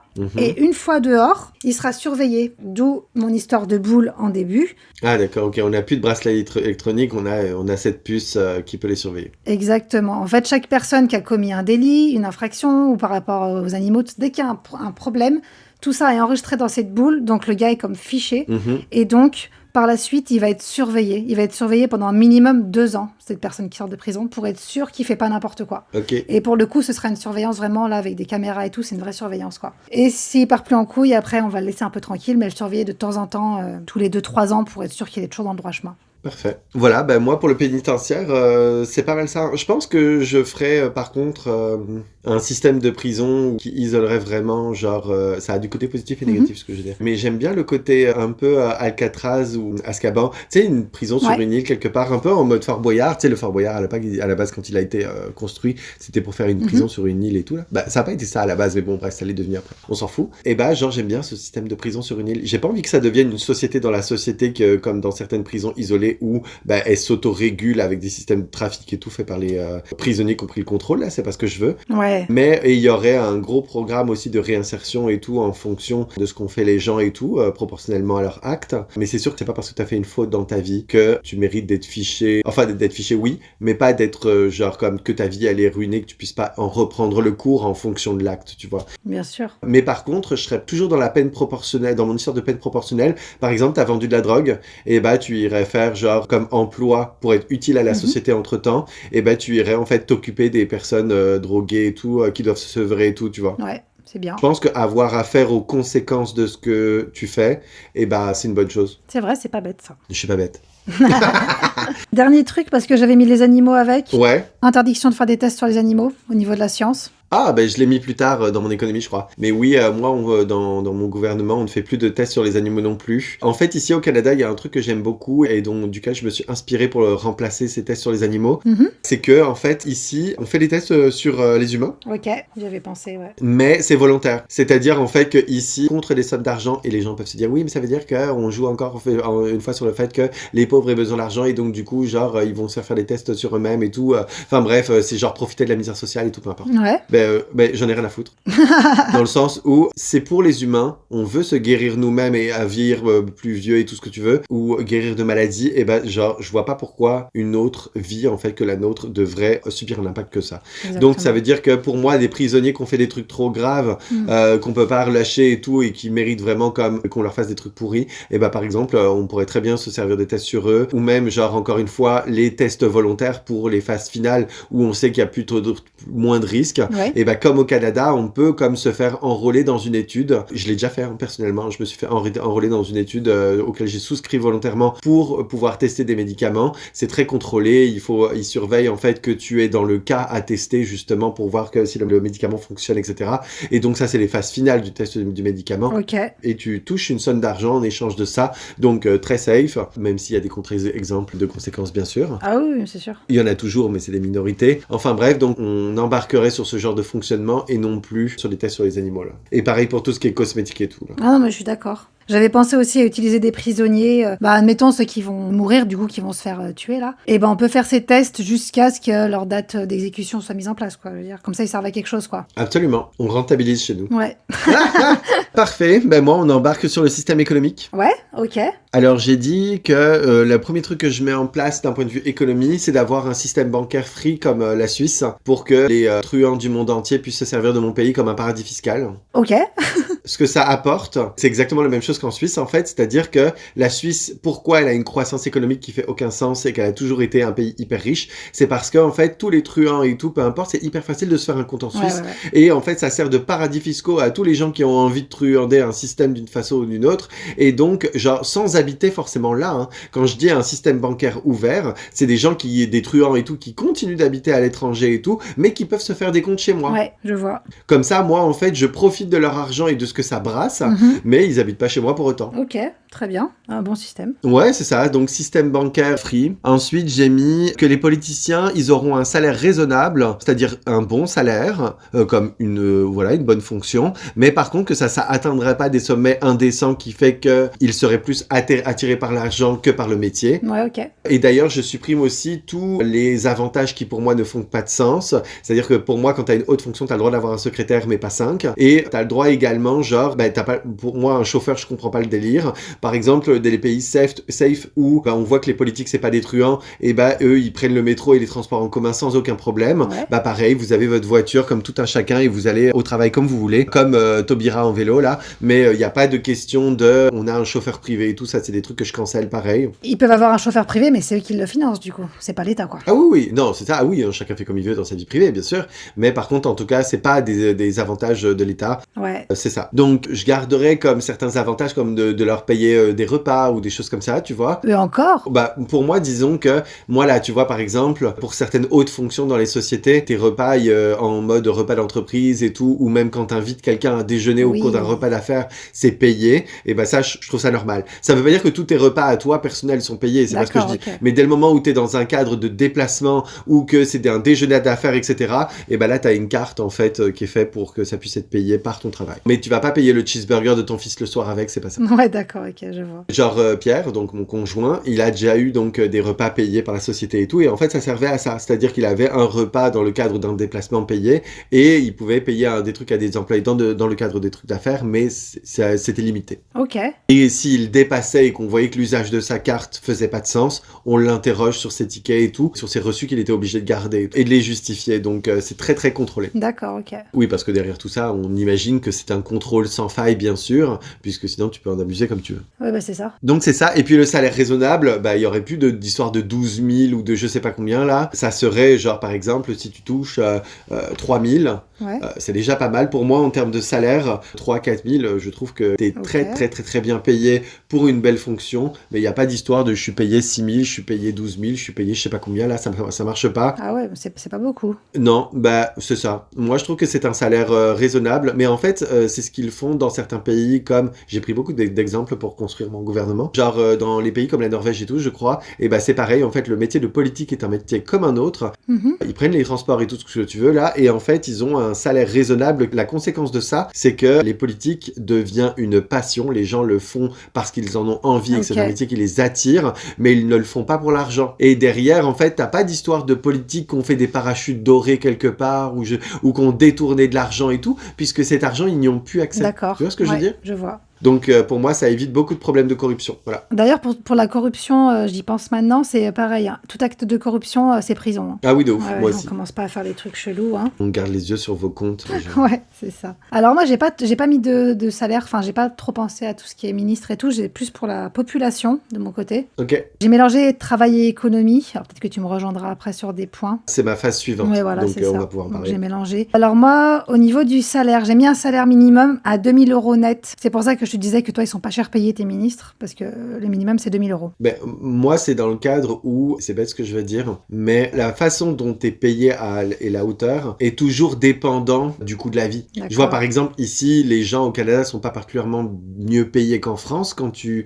fais la comparaison, mais par contre, le coût de la vie est bien moins cher. Et donc, du coup, en fait, ben, c'est comme si tu étais payé plus cher. Tu vois ce que je veux dire? D'accord. Mhm. Donc, être payé plus cher, en fait, des fois, ça veut rien dire. C'est juste que ça soit vraiment rentable par rapport au coût de la vie. Un équilibre, ouais. Mais j'ai compris ton idée. J'ai mis, ça c'est très personnel, le droit au chômage pour les chefs d'entreprise, puisqu'on ne cotise pas à l'heure actuelle. Ben, c'est vrai. Non, ça je comprends pas comment c'est pas le cas. Moi non plus. Tu sais, ça veut dire que tu te lances, t'as le courage de lancer une activité dans ta vie, mais genre, c'est risqué pour toi et pas pour les autres, genre, je comprends pas. Exactement, c'est ça. Donc ça c'est sûr. Allègement fiscal pour les petites entreprises. Parfait. Toujours pour tout ce qui est salarié, semaine de 4 jours, mais c'est pas obligatoire, ça ce Mhm. sera un choix, les gens font un peu ce qu'ils veulent, les entreprises font un peu ce qu'ils veulent, entre guillemets. En gros, s'ils veulent bosser plus, ils bossent plus, hein, mais c'est pas obligatoire. Parfait. Il faudrait que ça soit très contrôlé pour que les employeurs en abusent pas. Ouais, on sera tout très contrôlé. Donc ça, c'est vraiment pour les salariés. Après, j'ai d'autres trucs plus pour les entreprises, c'est-à-dire qu'il y a interdiction des monopoles, c'est-à-dire qu'une entreprise n'a pas le droit de dominer un marché. D'accord. Il n'y a pas qu'une entreprise qui gère la nourriture, ni par exemple les vaccins, tout ça. Il n'y a aucun monopole, c'est interdit. D'accord. Parce que on comprend tous pourquoi, hein. On sait ce que ça fait des prix qui font pas de sens, absolument. C'est ça. Ensuite, j'ai mis pas de taxes sur les crypto-monnaies. Pour ceux qui sont dans la crypto, à l'heure actuelle, les lois sont passées, nous sommes taxés maintenant Ok. à partir d'un certain montant et nous sommes beaucoup taxés. Donc là, pas de taxes, hein. Il y a un moment où, excusez-nous d'être intelligent et de se faire de l'argent facilement, entre guillemets, gros guillemets. Là où on peut, tu sais. Voilà, là on peut, voilà, c'est ça. Deux derniers trucs et après je te laisserai la parole. Alors au niveau des prix, donc tout ce qui est alimentation, essence, tout ça, je me suis dit que ce serait un prix fixe toute l'année. C'est-à-dire qu'il n'y a pas ce truc de un coup l'essence elle est à 1,40 €, le mois d'après elle est à 1,50 € et la bouffe pareil, tu vois. Bah, l'essence, ça dépend de pas mal des Émirats arabes et tout qui produisent. Mais dans mon pays, il y aura des sources de pétrole pour l'essence. Ah bon, bah ça va. Ok. Ok. J'ai le pays idéaliste. Ah, c'est bien. Voilà, le prix est fixe pendant une année et chaque année, le peuple va parler aussi. On se revoit sur les prix, s'il faut augmenter, baisser en fonction de plein de choses. Je sais pas, on verra le moment venu, tu vois. Ok. Eau gratuite, parce qu'il y a un moment où qui est le monsieur qui a décidé que l'eau était payante. Faut arrêter de se foutre de la gueule du monde. Mais tu sais qu'au Canada, l'eau, elle est gratuite. Hein. Ah ouais? Ouais, sauf si tu vas acheter ta bouteille d'eau en commerce, là, parce Ok. qu'il faut payer le fait qu'elle a été mise en bouteille. Mais sinon, l'eau ici, elle est gratuite. Tu payes. On n'a Ok. pas de facture d'eau comme à ton logement et tout, ça, ou même ça n'existe pas. Bah c'est ça, donc l'eau gratuite, merci les gars. Il y a un moment, il faut arrêter d'abuser de se proclamer maître de l'eau de la planète. C'est n'importe quoi. Non mais c'est abusé. Et dernier truc, c'est au niveau des dépenses publiques. Il y aura une totale transparence de tout ce que l'État dépense. Absolument. Il y aura soit un site internet ou autre chose, mais tout le monde aura accès à toutes les dépenses sans cachette, sans rien, quoi. Parfait, j'aime ça. Voilà, ça c'est mon économie et travail. Ok, parfait. Alors, je vais y aller. Vous allez voir que moi aussi, je suis parti un peu en live des fois, mais écoute. Alors, moi, je lutterais vraiment, enfin, je lutterais, c'est beaucoup dire, mais je ferais vraiment en sorte, ma stratégie, c'est d'avoir un pays qui est en totale autarcie. Ouais. Donc, moi, je comprends pas les délires de mondialisation. Genre, la France, par exemple, qui s'est rendue dépendant de plein d'autres pays pour la fourniture en électricité, pour la fourniture en gaz, pour la fourniture en pétrole, justement, qui fait varier les prix de l'essence et tout, en médicaments et tout ça, moi, je ne comprends pas le délire. Déjà, ça enlève de l'emploi à ta propre population, puisque tu te fournis ailleurs, et en plus, tu es complètement dépendant de ces pays-là qui, du coup, sont capables de te faire des bras de fer de ouf. C'est ce qui se passe en ce moment entre le Canada et les États-Unis. Je sais pas si vous avez suivi l'affaire, mais en gros, les États-Unis disent on va augmenter les taxes sur tout ce qui est importé des États-Unis, et le Canada renforce le bras de fer en disant nous, du coup, toute l'électricité qu'on vous procure, c'est fini. On va vous augmenter de ouf. Ouais. Bon, voilà, ces délires-là, moi, j'en veux pas. Je comprends pas en fait qu'on puisse comme dépendre d'un autre pays et tout. C'est quoi la vibe, c'est quoi la stratégie? Je ne comprends pas le délire. Donc moi, j'aurais vraiment un pays en autarcie. J'ai pas besoin de vous. Et j'ai des idées pour passer en autarcie. Hein. C'est pas juste genre des gens qui me diraient non mais c'est pas possible. Tiens, mon cul, tu vas voir. Bien sûr, tous les pays ne peuvent pas passer en autarcie. Je suis pas complètement débile. C'est-à-dire que la France, je pense qu'elle a cette capacité parce elle a un climat tempéré et qu'elle est particulièrement bien située. C'est par rapport aux mers, voilà, ses accès à l'océan, à avoir des terres cultivables, etc. C'est quelque chose qui est particulièrement facile en France et qui serait un petit peu plus difficile au Canada. Ouais. Donc déjà, il faut avoir une bonne situation pour ça. Ensuite, donc, moi, un des leviers sur lesquels j'appuierais pour favoriser cette autarcie, c'est que l'artisanat serait valorisé de ouf. Ouais. En France, on peut voir que si t'es artisan, t'es une grosse merde. T'as très peu de modèles économiques valables. Moi, les super chaînes mondiales énormes, comme par exemple Apple, H&M, dans tous les domaines économiques possibles, là, moi, tous ces gens-là, seraient cancellés ou taxés, mais à mort, de façon à ce qu'il y en a un sur le territoire, mais bye. Il n'y aura pas d'effet de mode d'avoir le chaperon d'iPhone et tout ce que tu veux, Moi, ça serait vraiment comme d'implanter nos propres technologies qui leur feraient concurrence sur le territoire pour, en fait, encenser l'artisanat local et donc la culture locale également, puisque c'est pourquoi il n'y a plus de culture aujourd'hui. Parce que, en fait, tout est mondialisé. Ouais. Donc, si c'est H&M qui définit la mode, ça veut dire que tu n'auras plus de costumes traditionnels, c'est évident, puisque c'est plus ta vieille du coin qui le fait. Ce qui fait que tout ça, ça va se raviver. Il y a plein de métiers qui n'existent plus à cause, justement, des entreprises mondiales, etc., qui font leur business sur le dos des gens. Pareil, au niveau des conditions du travail, ça aura des lourdes conséquences, puisque le fait d'avoir plein d'artisans, etc., ça veut dire que tu as plein d'opportunités d'emploi, alors que quand tu es victime un peu de la seule grosse entreprise du coin qui héberge tous les emplois du coin, en fait, l'employeur, il peut faire ce qu'il veut au niveau des droits du travail et tout, puisque tu n'as pas de choix au niveau de partir ailleurs si ça te convient pas. Tu vois, donc ça, c'est sûr que au niveau de l'ambiance de travail et tout, ou même des conditions du travailleur, ça va changer énormément de choses. Donc, l'artisanat serait valorisé de ouf. Okay. D'ailleurs, dans cette vibe, toute idée d'ingénierie ou quoi qui aiderait le pays, en fait, à être autonome, serait, en fait, financée au moins à hauteur de, on va dire, 30% par l'État. Okay. Donc, ça veut dire que moi, j'ai vu passer des idées absolument fabuleuses, des gens qui transformaient les vêtements en source isolante pour les maisons. Tu sais, au lieu de gâcher que ça atterrisse quelque part au Bangladesh pour polluer encore plus, on le sait, les vêtements, c'est quelque chose qui fait énormément de pollution. Les filles qui ont fait cette idée-là, pareil, je finance à 30%. Le bateau qui clean l'océan, même si ça m'apporte pas directement des trucs, je le finance aussi parce que c'est écologique et que j'aime bien. J'ai vu, par exemple, une entreprise qui a créé des genres de maïs soufflé qu'ils transforment en simili-polystyrène pour intérieur des colis. Okay. C'est une méga bonne idée. Il faut savoir que le polystyrène, par exemple, c'est composé de plastique, donc tu es dépendant là aussi d'un autre pays. Tu vois ce que je veux dire?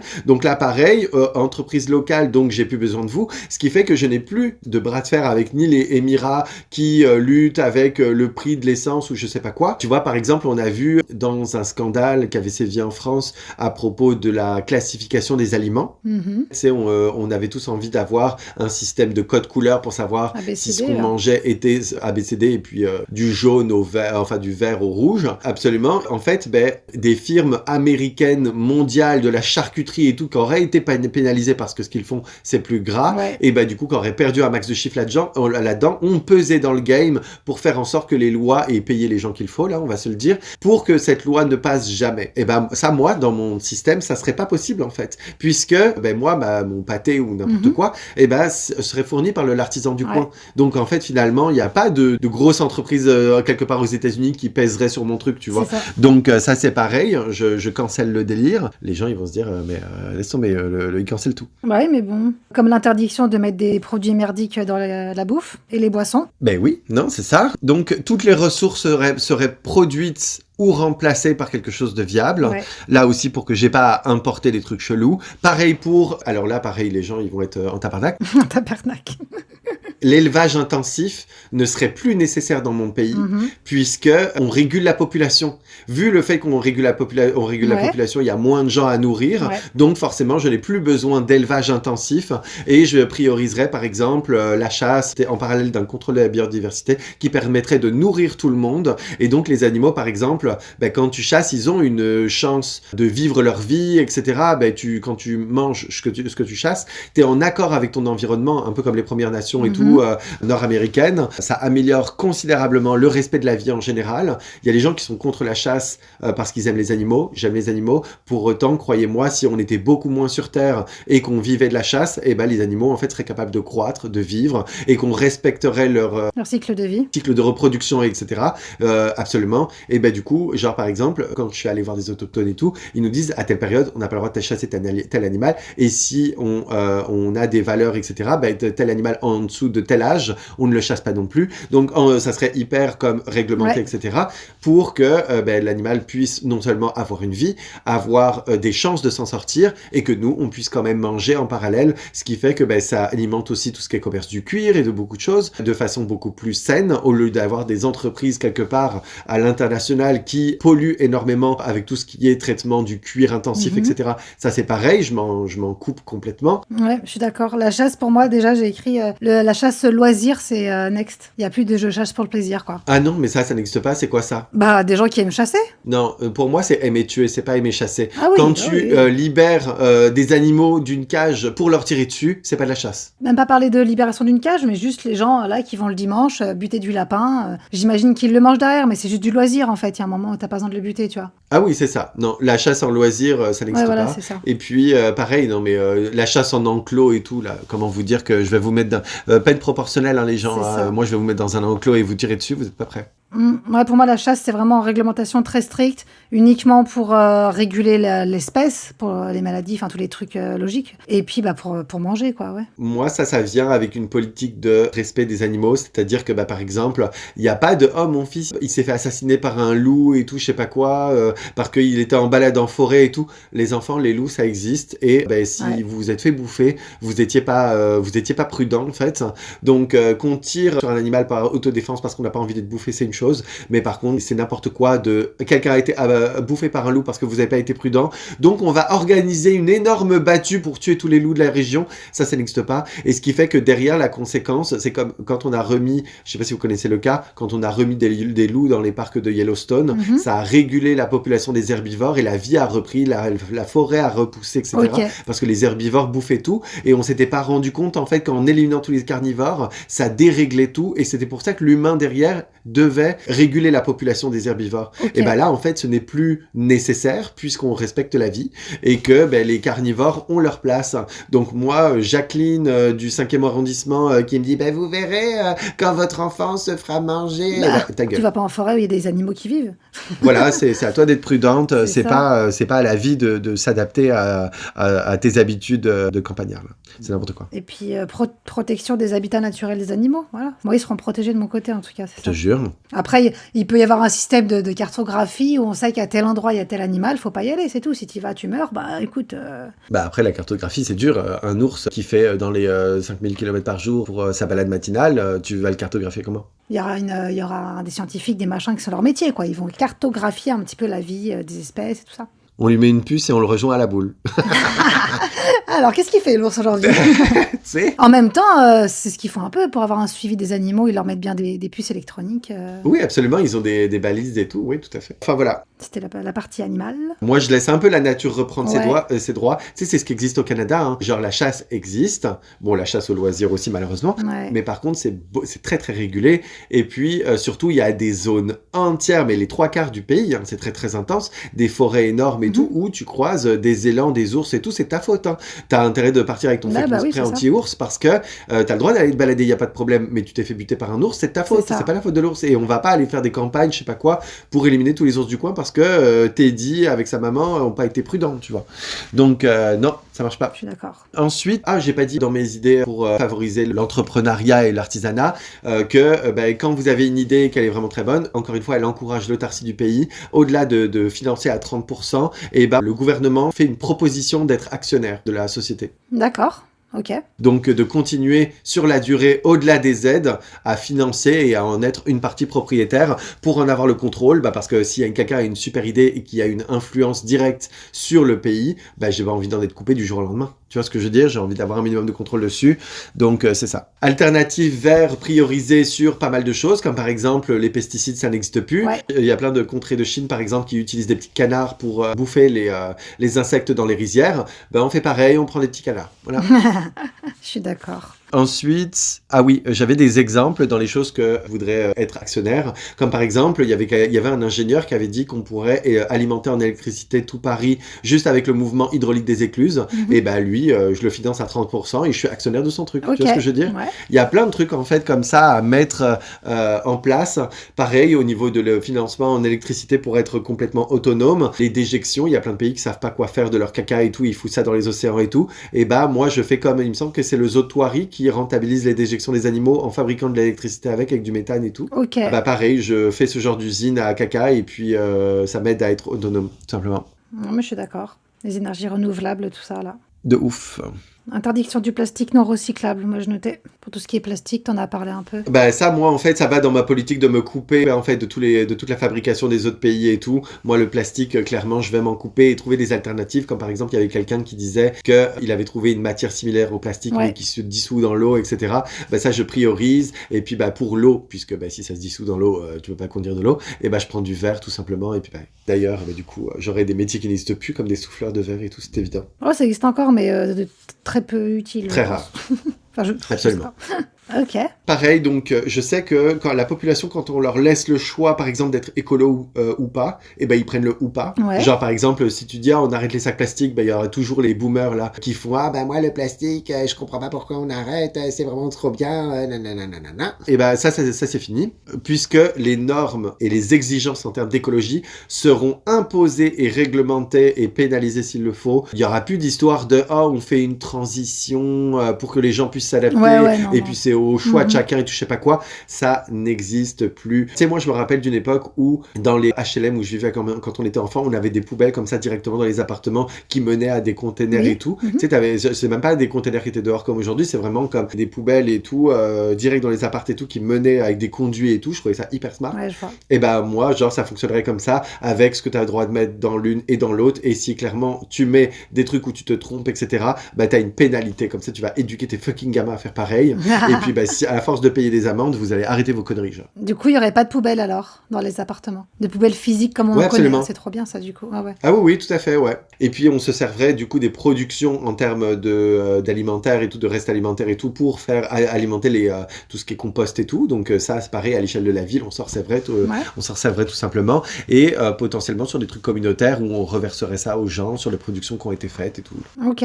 Ah oui, j'ai vu des gens se faire un challenge pour que leur niveau de déchets passe dans de 1 an pour la pailler au complet, passe dans un pot de confiture. D'accord. Et je m'inspirais de toutes leurs méthodes en fait pour que chaque ménage fasse un pot de confiture maximum par an de déchets. Ok.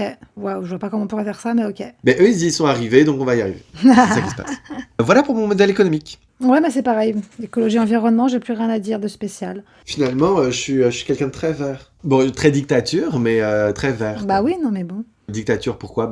Parce qu'il faut arrêter de donner le choix aux gens, c'est n'importe quoi. Oui, c'est plus dans ce sens-là. Si on donne le choix et en mode on y va au rythme des gens et tout pour faire avancer les choses, ça n'avancera pas. Ouais. Donc, next. Moi, ensuite, j'y vais sur un système scolaire éducation. Allez, parlons un peu d'éducation et de culture. Go. Moi, j'ai mis que la profession d'enseignant serait hyper valorisée. Genre vraiment, ça serait un métier dans lequel tu gagnes de ouf. Autant que politique, genre. Ok, ça a son sens. Ça veut dire que l'enseignement deviendrait vraiment non seulement un objectif de carrière de passion comme ça l'est déjà pour beaucoup de monde, mais qu'en plus, genre, tu vis confortablement. Ça a un attrait Ouais. aussi financier de devenir prof. Et en plus, comme j'ai régulé ma population via tout un tas de lois absolument abjectes, il y a moins d'élèves dans mes classes. Donc maintenant, il n'y a plus de problème de un prof pour 50 personnes. Ça n'existe plus chez moi. Et d'ailleurs, il y aura toujours, comme dans les écoles Montessori, 2 profs par classe. Pour contrôler ce que l'autre dit? Non, absolument pas. Alors oui, pour qu'ils ne disent pas de conneries, bien sûr. Comme les témoins de Jéhovah, là, quand ils sont toujours 2 par 2 pour pas dire des conneries, là. Et non, c'est pas pour ça. C'est que dans les écoles Montessori, en fait, il y a 2 profs dans chaque classe pour assurer un meilleur suivi de ce que font les élèves, en fait, pour qu'ils... Tu sais, si tu te penches avec un élève qui a plus de besoins, ça veut dire que toute la classe, le reste de la classe est délaissé.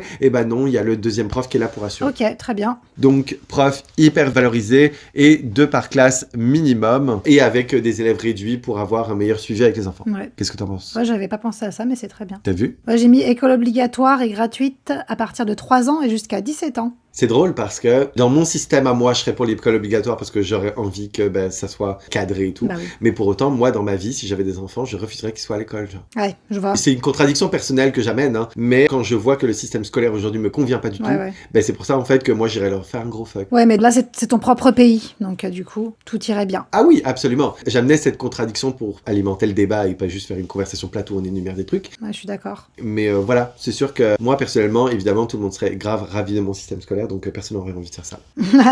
Les enseignants, en échange de leur très bon salaire, seraient formés tout au cours de leur vie. Ça serait une formation continue et non pas une formation où tu sors de l'école, t'es prof, merci, bye, t'es jeté dans l'océan. Okay. Ça n'existe pas. Donc moi, ils seraient une formation tout au cours de leur vie pour les mettre au courant de toutes les dernières découvertes, de toutes les dernières technologies aussi d'apprentissage. Puis se mettre à jour, quoi. Ouais, c'est ça. Je trouve pas ça normal que quelque part, il y ait une école Montessori où on ait justement abordé l'enseignement d'une nouvelle façon qui nous fasse découvrir des trucs cool sur la rétention des enfants et que quelque part ailleurs, t'aies une école random qui donne encore des coups de bâton là. Je trouve ça n'importe quoi. Donc moi, ce déséquilibre là entre les écoles est supprimé dû au fait qu'avec cette formation tout au long de la vie, en fait, ils sont mis à jour. Et en plus, il y a beaucoup de profs qui apprennent des choses aux gens qui sont obsolètes. Genre, c'est con ce que je vais dire, mais à une époque, par exemple, on avait Pluton qui était plus une planète, mais qui finalement était encore enseigné comme une planète, et puis blablabla. Et puis aujourd'hui, je crois que c'est redevenu une planète, by the way. Enfin bref, donc tout ça pour dire que les profs qui n'étaient pas au courant en fait de toutes ces choses-là, apprenaient des choses erronées aux enfants. Et c'est qu'un exemple parce qu'il y en a d'autres. Et du coup, moi, ça n'existe pas non plus. Genre. Et puis les profs, par contre, seraient vraiment hyper contrôlés. Il n'y a pas de question de... Je crois qu'ils sont contrôlés, je sais plus combien de temps. En ce moment, c'est une fois tous les 5 ans, là, ou je sais pas combien. Non, moi, ça n'existe pas. Au moins 2 à 3 fois par an, il y a quelqu'un dans la classe, au fond, pour examiner les méthodes, etc. Donc ça vient balancer aussi la formation en continu. Ouais, je suis d'accord. J'avais noté aussi des droits à la formation gratuite. Ah, moi, c'est pas un droit, c'est un devoir, par contre. Il y a personne qui a le choix dans mon délire. T'es bien payé, mais il faut le mériter. Moi, j'ai 2 trucs, mais par rapport au cours. Ah, vas-y. Donc, au cours à rajouter, parce qu'on n'en a pas... Enfin, on a un premier cours qui est l'éducation sexuelle. Alors... Je sais qu'on l'a déjà au collège, je crois, peut-être même en primaire, maintenant j'en sais rien. Mais là, je te parle d'un vrai cours d'éducation sexuelle où on en parle sérieusement, où ça explique tous les moyens qui existent de contraception. Ça peut parler aussi des abus sexuels, on parle vraiment de tout. Et on apprend à l'être humain comment est fait exactement son corps. C'est-à-dire que c'est pas à 40 ans, Josiane, qui va se dire « Ah je sais toujours pas comment est conçu mon organe sexuel. » Je sais pas si t'as déjà entendu ça. De ouf. Ah si, oui, tout à fait. Mais il y a plein de gens, ils savent même pas c'est quoi un clitoris ou quoi. Il y a un moment, c'est ton corps, faut apprendre, faut savoir ce que c'est, tu vois. Donc un vrai cours, tu vois. Ouais, non, je comprends. Après, moi, ça pourrait être intégré dans, par exemple, moi, j'ai eu des cours, je sais qu'en fonction des pays, des gens qui nous écoutent, on n'a pas eu les mêmes titres de cours. Mais moi, j'avais eu, par exemple, un cours de sciences et vie de la Terre. Sciences et vie de la Terre, il y a science, on y voit, genre, la science, l'anatomie des animaux et beaucoup de choses. Tu te dis ça qu'une grenouille, il me semble que tu es capable de voir ce que c'est qu'un clitoris, tu vois. Non, mais c'est ça. Je trouve que c'est pas assez poussé. Les profs qui pourraient nous dire, oui, mais il y a déjà des programmes pour ça, on voit ce que c'est qu'un clitoris, il y a les schémas et tout dans les livres. C'est pas du tout suffisant. Non, mais clairement. C'est pas du tout suffisant. Il y a toujours des enfants aujourd'hui, des petites filles qui ont leurs règles un jour et qui savent pas ce que c'est. Donc c'est n'importe quoi. Voilà, c'est ça. Parler des règles, de la libido, de plein de trucs, même du couple en général. Ouais, absolument. Peut-être qu'après, à chaque âge, il y aurait un cours différent, c'est sûr. Mais il faut des cours réguliers qui expliquent vraiment, quoi. Ça, c'est important. Et ça rejoint mon deuxième cours qui est le cours sur la vie. Genre, apprendre à faire un chèque, apprendre à choisir une bonne assurance, apprendre à choisir une banque, à faire à manger, à faire le ménage, des trucs basiques, s'occuper d'un enfant. Je suis d'accord. Il y a des gens qui vont dire « Ouais, mais attends, mais ça, c'est aux parents de le faire, c'est pas aux profs de tout faire. » Sauf que déjà, il y a des parents, ils sont teubés, ils savent pas faire. Et il y a des enfants qui n'ont pas de parents. Non, mais puis au-delà des gens teubés, t'as le droit, en tant que personne, individu, parent, de ne pas savoir certaines choses. Ouais, voilà, c'est ça. Tu sais, on a tous des domaines où on est plus ou moins doué. C'est ça. Moi, il y a plein de trucs que je peux apprendre à un gamin. Hein. Par contre, lui faire de la bouffe et tout, ça va être compliqué, tu vois. C'est ça. Là, ce sera des cours sur la vie pour apprendre à vivre quand on sera plus grand, quoi. Apprendre à se débrouiller toute seule, quoi. Franchement, en vrai, c'est hyper intelligent. Tu sais que moi, je me suis demandé, ça peut faire débat, hein, mais c'est drôle de se poser la question. Je me suis demandé si j'allais pas isoler les enfants, genre, sur une île ailleurs. Le gars n'aime vraiment pas les enfants. Il veut pas les voir. Non, j'aime vraiment pas les enfants, faut le savoir. Je leur souhaite pas du mal, mais non, c'est chiant. Genre, par exemple, tu sais, les adultes continuent leur vie et tout, et il y aurait une île avec une île pas loin, tu sais, genre à proximité, où c'est des nourrices et tout, des gens dont c'est le métier d'élever les enfants, genre, qui seraient formés pour ça et tout, et tu sais, ils leur donneraient de l'amour et tout ce que tu veux, tu vois.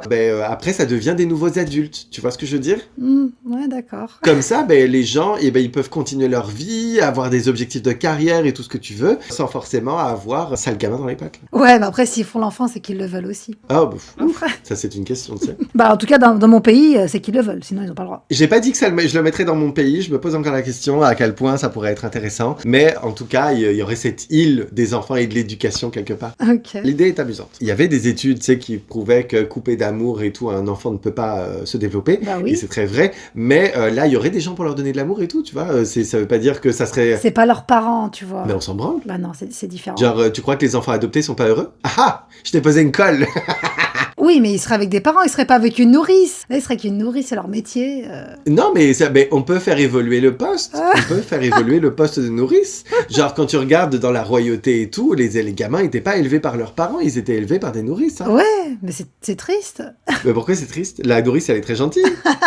Après, dans la royauté, ils s'en foutaient de leurs gamins, peut-être aussi. C'est pour ça, ils en avaient rien à carrer. Ça dépend qui. Ils ont suivi ce schéma. Genre, Sissi ou Marie-Antoinette, ils avaient envie d'élever leur gosse tout seul. Mais bon. Bon, c'est une idée, quoi, en tout cas. Ouais, non, je me suis posé la question et j'ai trouvé ça drôle. Une île des enfants. Et enfin bref, et donc du coup... Ah oui, non, hyper important. Je revois mon système éducatif au complet. Vu que j'ai moins d'enfants, je peux me permettre de le faire. C'est que le système n'est plus fait en fonction d'un seul objectif de réussite, comme par exemple, il faut devenir ça, et puis c'est aux enfants de se conformer pour rentrer dans ce moule-là, mais le système éducatif serait forgé pour classifier les enfants en fonction de leur type d'intelligence. Ouais, leurs envies aussi, non? Ça vient après.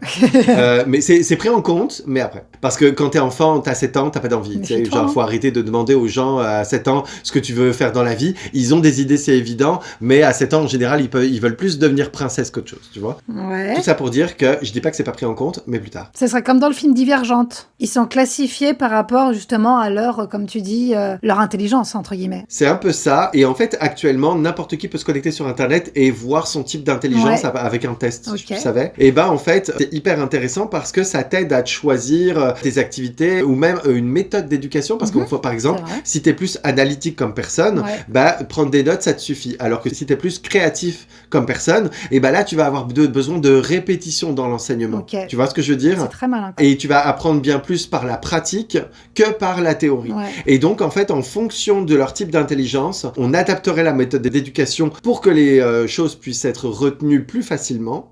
Et ça diminuerait de ouf l'échec scolaire et tout, tu vois, puisqu'on s'adapterait à leur façon d'apprendre. Et non plus, il y a une seule méthode pour apprendre quelque chose et tout le monde doit s'y conformer. Donc là, vu qu'on s'adapte à eux, on serait aussi bien plus en capacité de détecter tout ce qui est atypie mentale, comme par exemple si tu es TDAH, si tu es autiste, etc.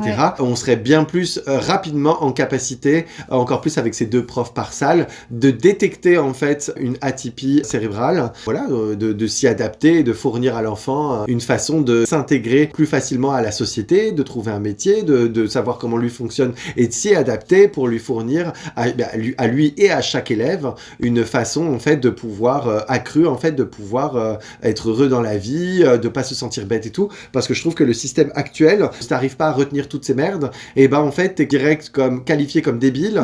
tu vas être orienté sur des méthodes ou des diplômes qui sont considérés comme moindres, et puis tu finiras quelque part dans un métier qui t'a pas plu. Alors qu'avec mon système, on identifie de quelle façon le gamin fonctionne, c'est quoi la bonne méthode pour lui faire retenir donc du coup les informations, donc il va être beaucoup plus performant, et derrière, c'est là, une fois qu'on sait comment il fonctionne et tout, qu'on est capable de lui demander de s'adapter en fonction de ses goûts et tout, dans quoi tu veux t'adapter. Pierre, quand j'ai discuté avec lui de ça, il me dit oui, mais moi je suis doué en cuisine, j'ai pas envie de devenir cuistot, tu vois. La façon dont tu fonctionnes t'oriente sur plein de métiers qui seraient des facilités pour toi et qui te seraient suggérés. Oui, c'est pas obligatoire. Voilà, que c'est obligatoire. Surtout que on t'a dit comment retenir les choses. On s'est adapté à toi et on t'a montré comment tu fonctionnes et comment les retenir. Bah, ça veut dire que tu peux attribuer ces méthodes à tout ce que tu veux, tu vois. Et est-ce que tu mélangerais les élèves entre eux, du coup, comme les méthodes seraient très différentes? Et la question, je pense que nécessite la pratique, un test.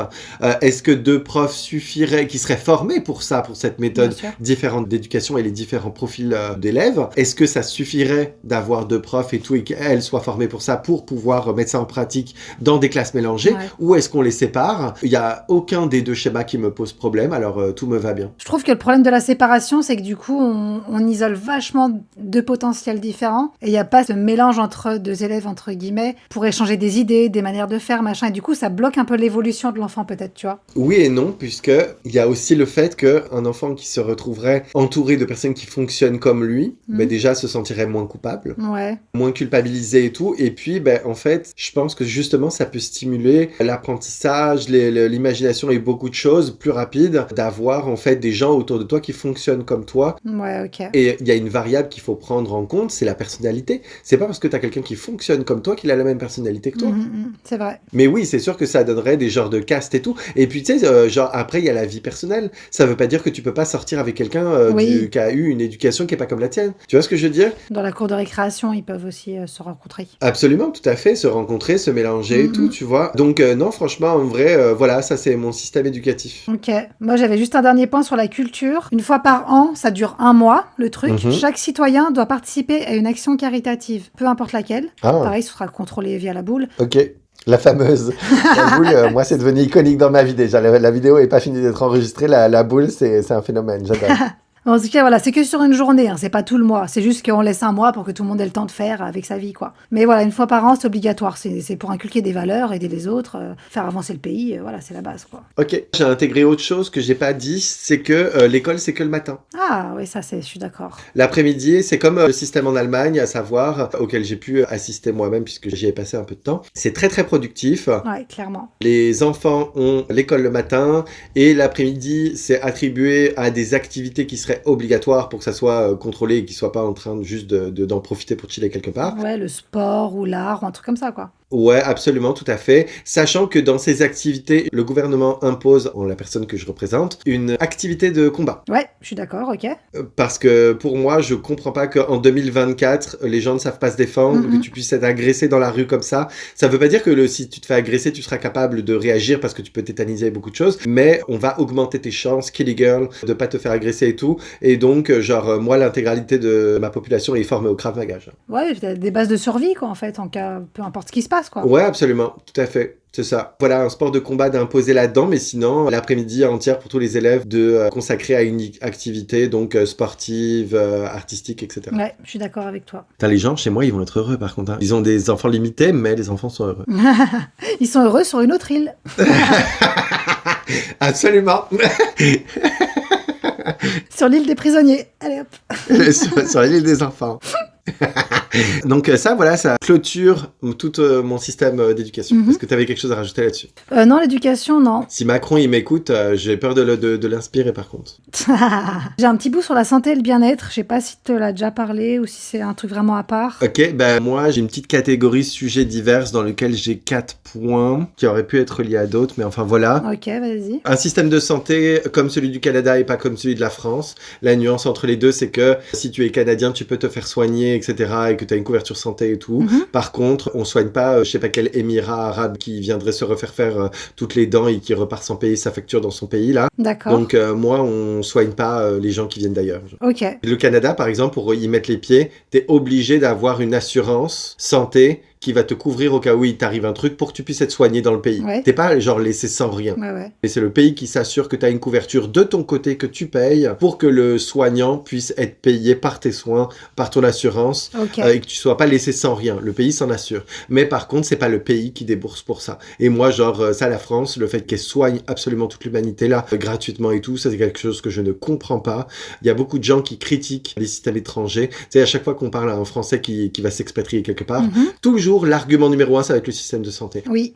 Tu te rends compte ailleurs, si tu arrive quelque chose, tu seras pas soigné et tout. Les enfants, c'est complètement faux. Moi, en tant qu'expatrié français aujourd'hui, tout le temps de mon PVT, donc c'était un permis de travail au Canada en tant que Français. J'avais donc ma propre assurance à payer, oui, mais j'étais soigné quand même. C'était juste que c'était à moi de la débourser. Et ensuite, maintenant que j'ai ma résidence permanente, j'ai une carte. Je peux me faire, même en tant que Français ayant immigré au Canada, je peux me faire soigner comme n'importe quel Canadien et tout va bien pour moi, tu vois. Donc ça, c'est un système en fait qui permet aux soignants de pas être exploités, au système de santé de pas être saturé et en plus que n'importe qui peut pas endetter le service santé public comme ça, n'importe comment, là, c'est n'importe quoi. Le nombre de personnes riches comme ça qui sont débarquées dans un hôpital, qui se sont fait guérir en France pour tout ce qu'ils veulent, là, c'est n'importe quoi. C'est n'importe quoi. Je comprends pas. Ok, bonne décision. Moi, par rapport à la santé, c'est un rendez-vous obligatoire chez le psy une fois par an. Ce sera gratuit. Mais c'est pour le bien-être de tout le monde.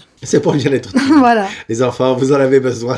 Allez-y. Mais ça rejoint notre podcast. Tout le monde devrait aller voir un psy. Oui, c'est vrai que c'est une initiative très bonne parce que ça banaliserait le fait d'aller voir un psy puisque tout le monde irait. Exactement. Ce sera obligatoire. Une fois par an. Après, si tu veux continuer, tu continues. Mais au moins, une fois par an, on fait un petit check. Comment ça va? Est-ce que vous avez besoin de quelque chose psychologiquement parlant, quoi. Ouais, c'est ça. Ouais, de faire un bilan. Parfait, c'est très intéressant. Et un autre truc, bon, ça, j'aurais pu le mettre ailleurs. Pour tout ce qui est usine alimentaire et tout, ce sera contrôlé toutes les semaines. Okay. Au niveau de l'hygiène, tout ça, pour voir si ça part pas dans tous les sens, quoi. Parce que là, il y a tellement d'histoires où c'est juste dégueulasse, quoi. Les usines sont juste insalubres et après, on se retrouve avec des cas comme l'autre fois, là, contamination du foie gras avant Noël, les gens qui meurent. Bon, merci les gars, quoi. Merci les gars, de ouf, c'est parfait. Moi, j'ai rajouté 2 points et après ça sera pas mal la fin pour moi. Un casier judiciaire vierge obligatoire pour être dans le rapport à la loi de près ou de loin, c'est-à-dire que ça soit la conception d'une loi, son application, voilà, quels que soient les échelons, que ça soit donc la police qui fait respecter les lois, les juges qui donc jugent les gens qui les ont enfreints, ou même les politiques qui créent ces lois-là, eh bien, chaque personne devra avoir un casier judiciaire vierge. Ouais. Je ne comprends pas que ça puisse en être autrement, évidemment, sauf quand ceux qui font les lois ont déjà un casier judiciaire de ouf, of course. Donc c'est comme ça que ça peut être autrement. Mais sinon, il me semble que ça fait quand même du sens pour tout le monde.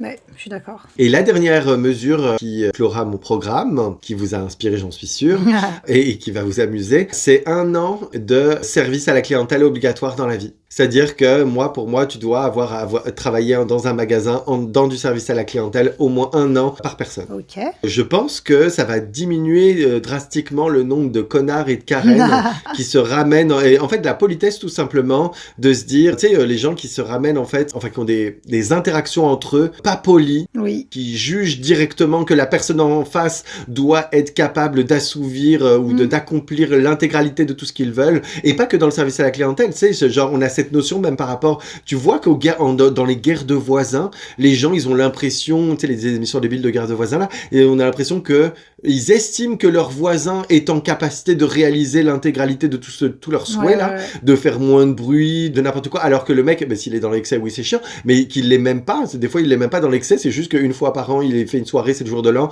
là on va venir frapper à sa porte en mode vous faites trop de bruit, je sais pas quoi, et moi toutes ces incivilités là, je suis persuadé qu'avec 1 an de service à la clientèle où tu t'en es mangé dans la gueule 1 an, justement à force d'avoir affaire à des gens pas polis là, ça va bien tous vous calmer en fait. C'est vrai, moi je suis d'accord. 1 an c'est pas mal en plus, c'est beaucoup.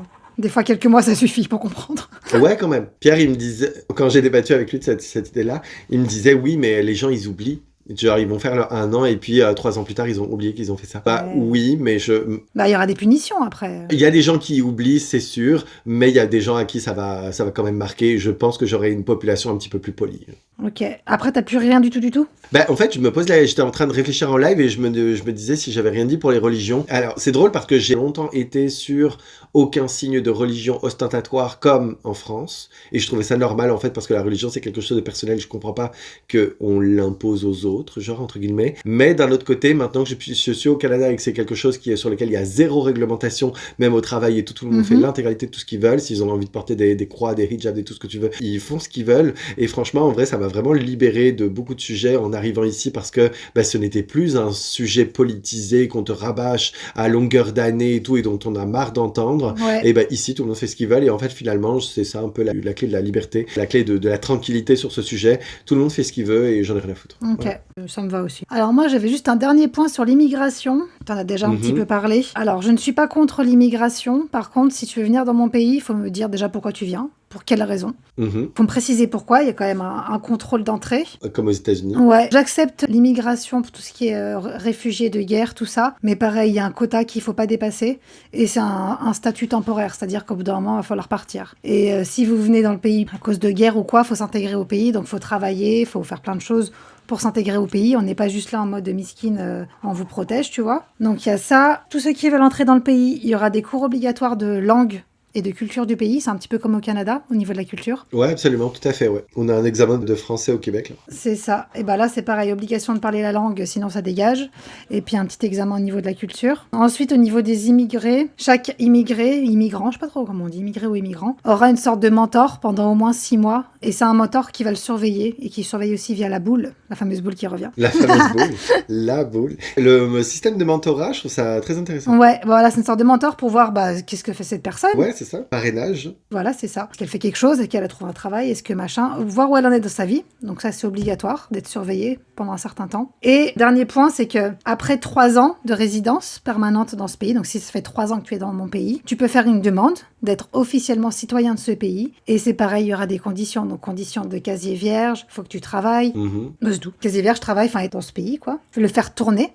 Ta politique d'immigration ressemble énormément à celle du Canada. Tout ce que tu as énuméré, c'est exactement ce qui se passe ici. C'est parce que j'ai demandé à l'IA. J'ai dit, le Canada, j'aime bien, donc dis-moi exactement ce que c'est. Et elle m'a sorti ça. Ok, parfait. Mais oui, ça se passe bien pour attester de tout ce que tu dis. Honnêtement, le pays contrôle énormément grâce à ça qui reste sur son territoire et surtout que les gens qui restent, ils s'assurent qu'ils soient productifs. Exactement. C'est pas une question de... Parce que là, dès qu'on parle d'immigration, c'est bon, on est tous racistes en France, tu sais. Oui, je sais. Là, c'est pas du racisme, c'est une question de logique. Tu veux venir dans mon pays, ok, mais il y a des règles à respecter, tu les suis, sinon ça dégage, tu vas ailleurs, point final. J'ai l'impression que la France, en fait, elle a pas compris que, ou même les gens qui sont trop de gauche, là, que tu peux pas réunir sur les quelques mètres carrés que représente ce territoire l'intégralité de toute la population mondiale qui voudrait y aller. Ouais. Tu prends la population mondiale, tu la mets en France, on serait combien par mètre carré? Ne serait-ce que physiquement, ça marche pas. Tu vois ce que je veux dire?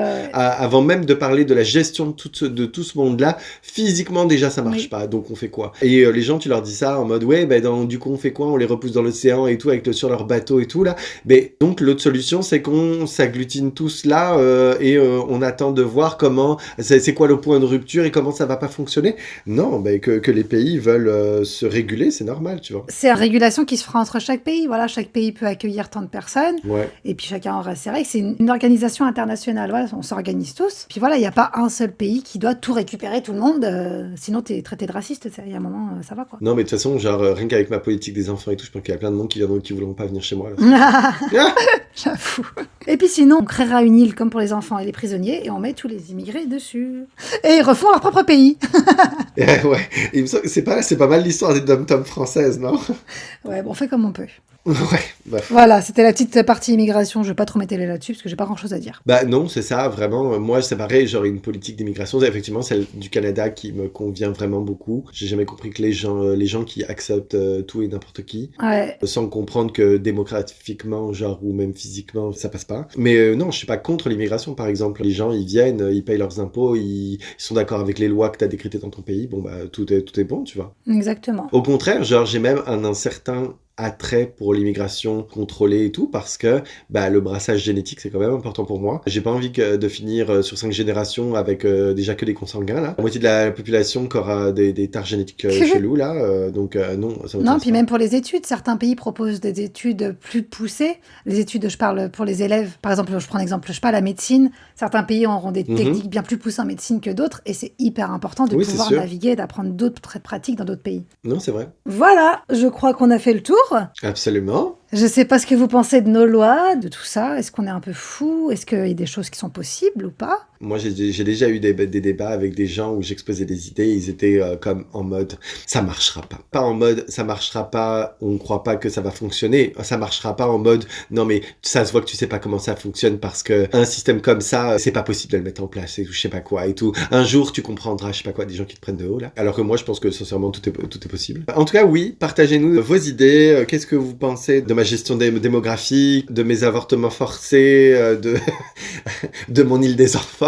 Dans quel pays vous préférez y aller? Celui de Yvan ou le mien? Okay, ouais, à fond, donnez-nous une réponse, genre sur où est-ce que vous préférez aller, chez Lita ou chez Yvan?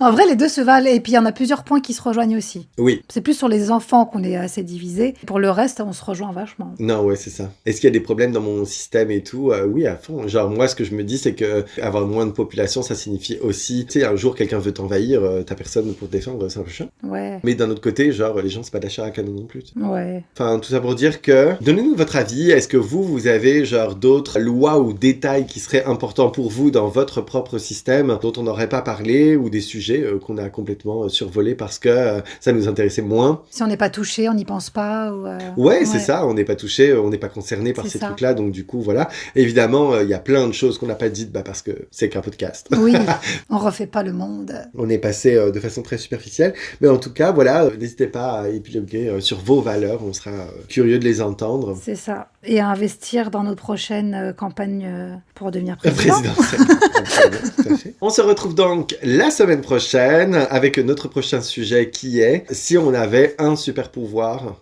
à choisir, ça serait lequel? Qu'est-ce qu'on en ferait? Nous allons débattre sur plein de pouvoirs qui existent, l'invisibilité, tout ça. De ouf, à quel point il y en a qui servent à quelque chose et d'autres pas. Ouais. Et puis, à la semaine prochaine. À la semaine prochaine. Bye bye. Bye.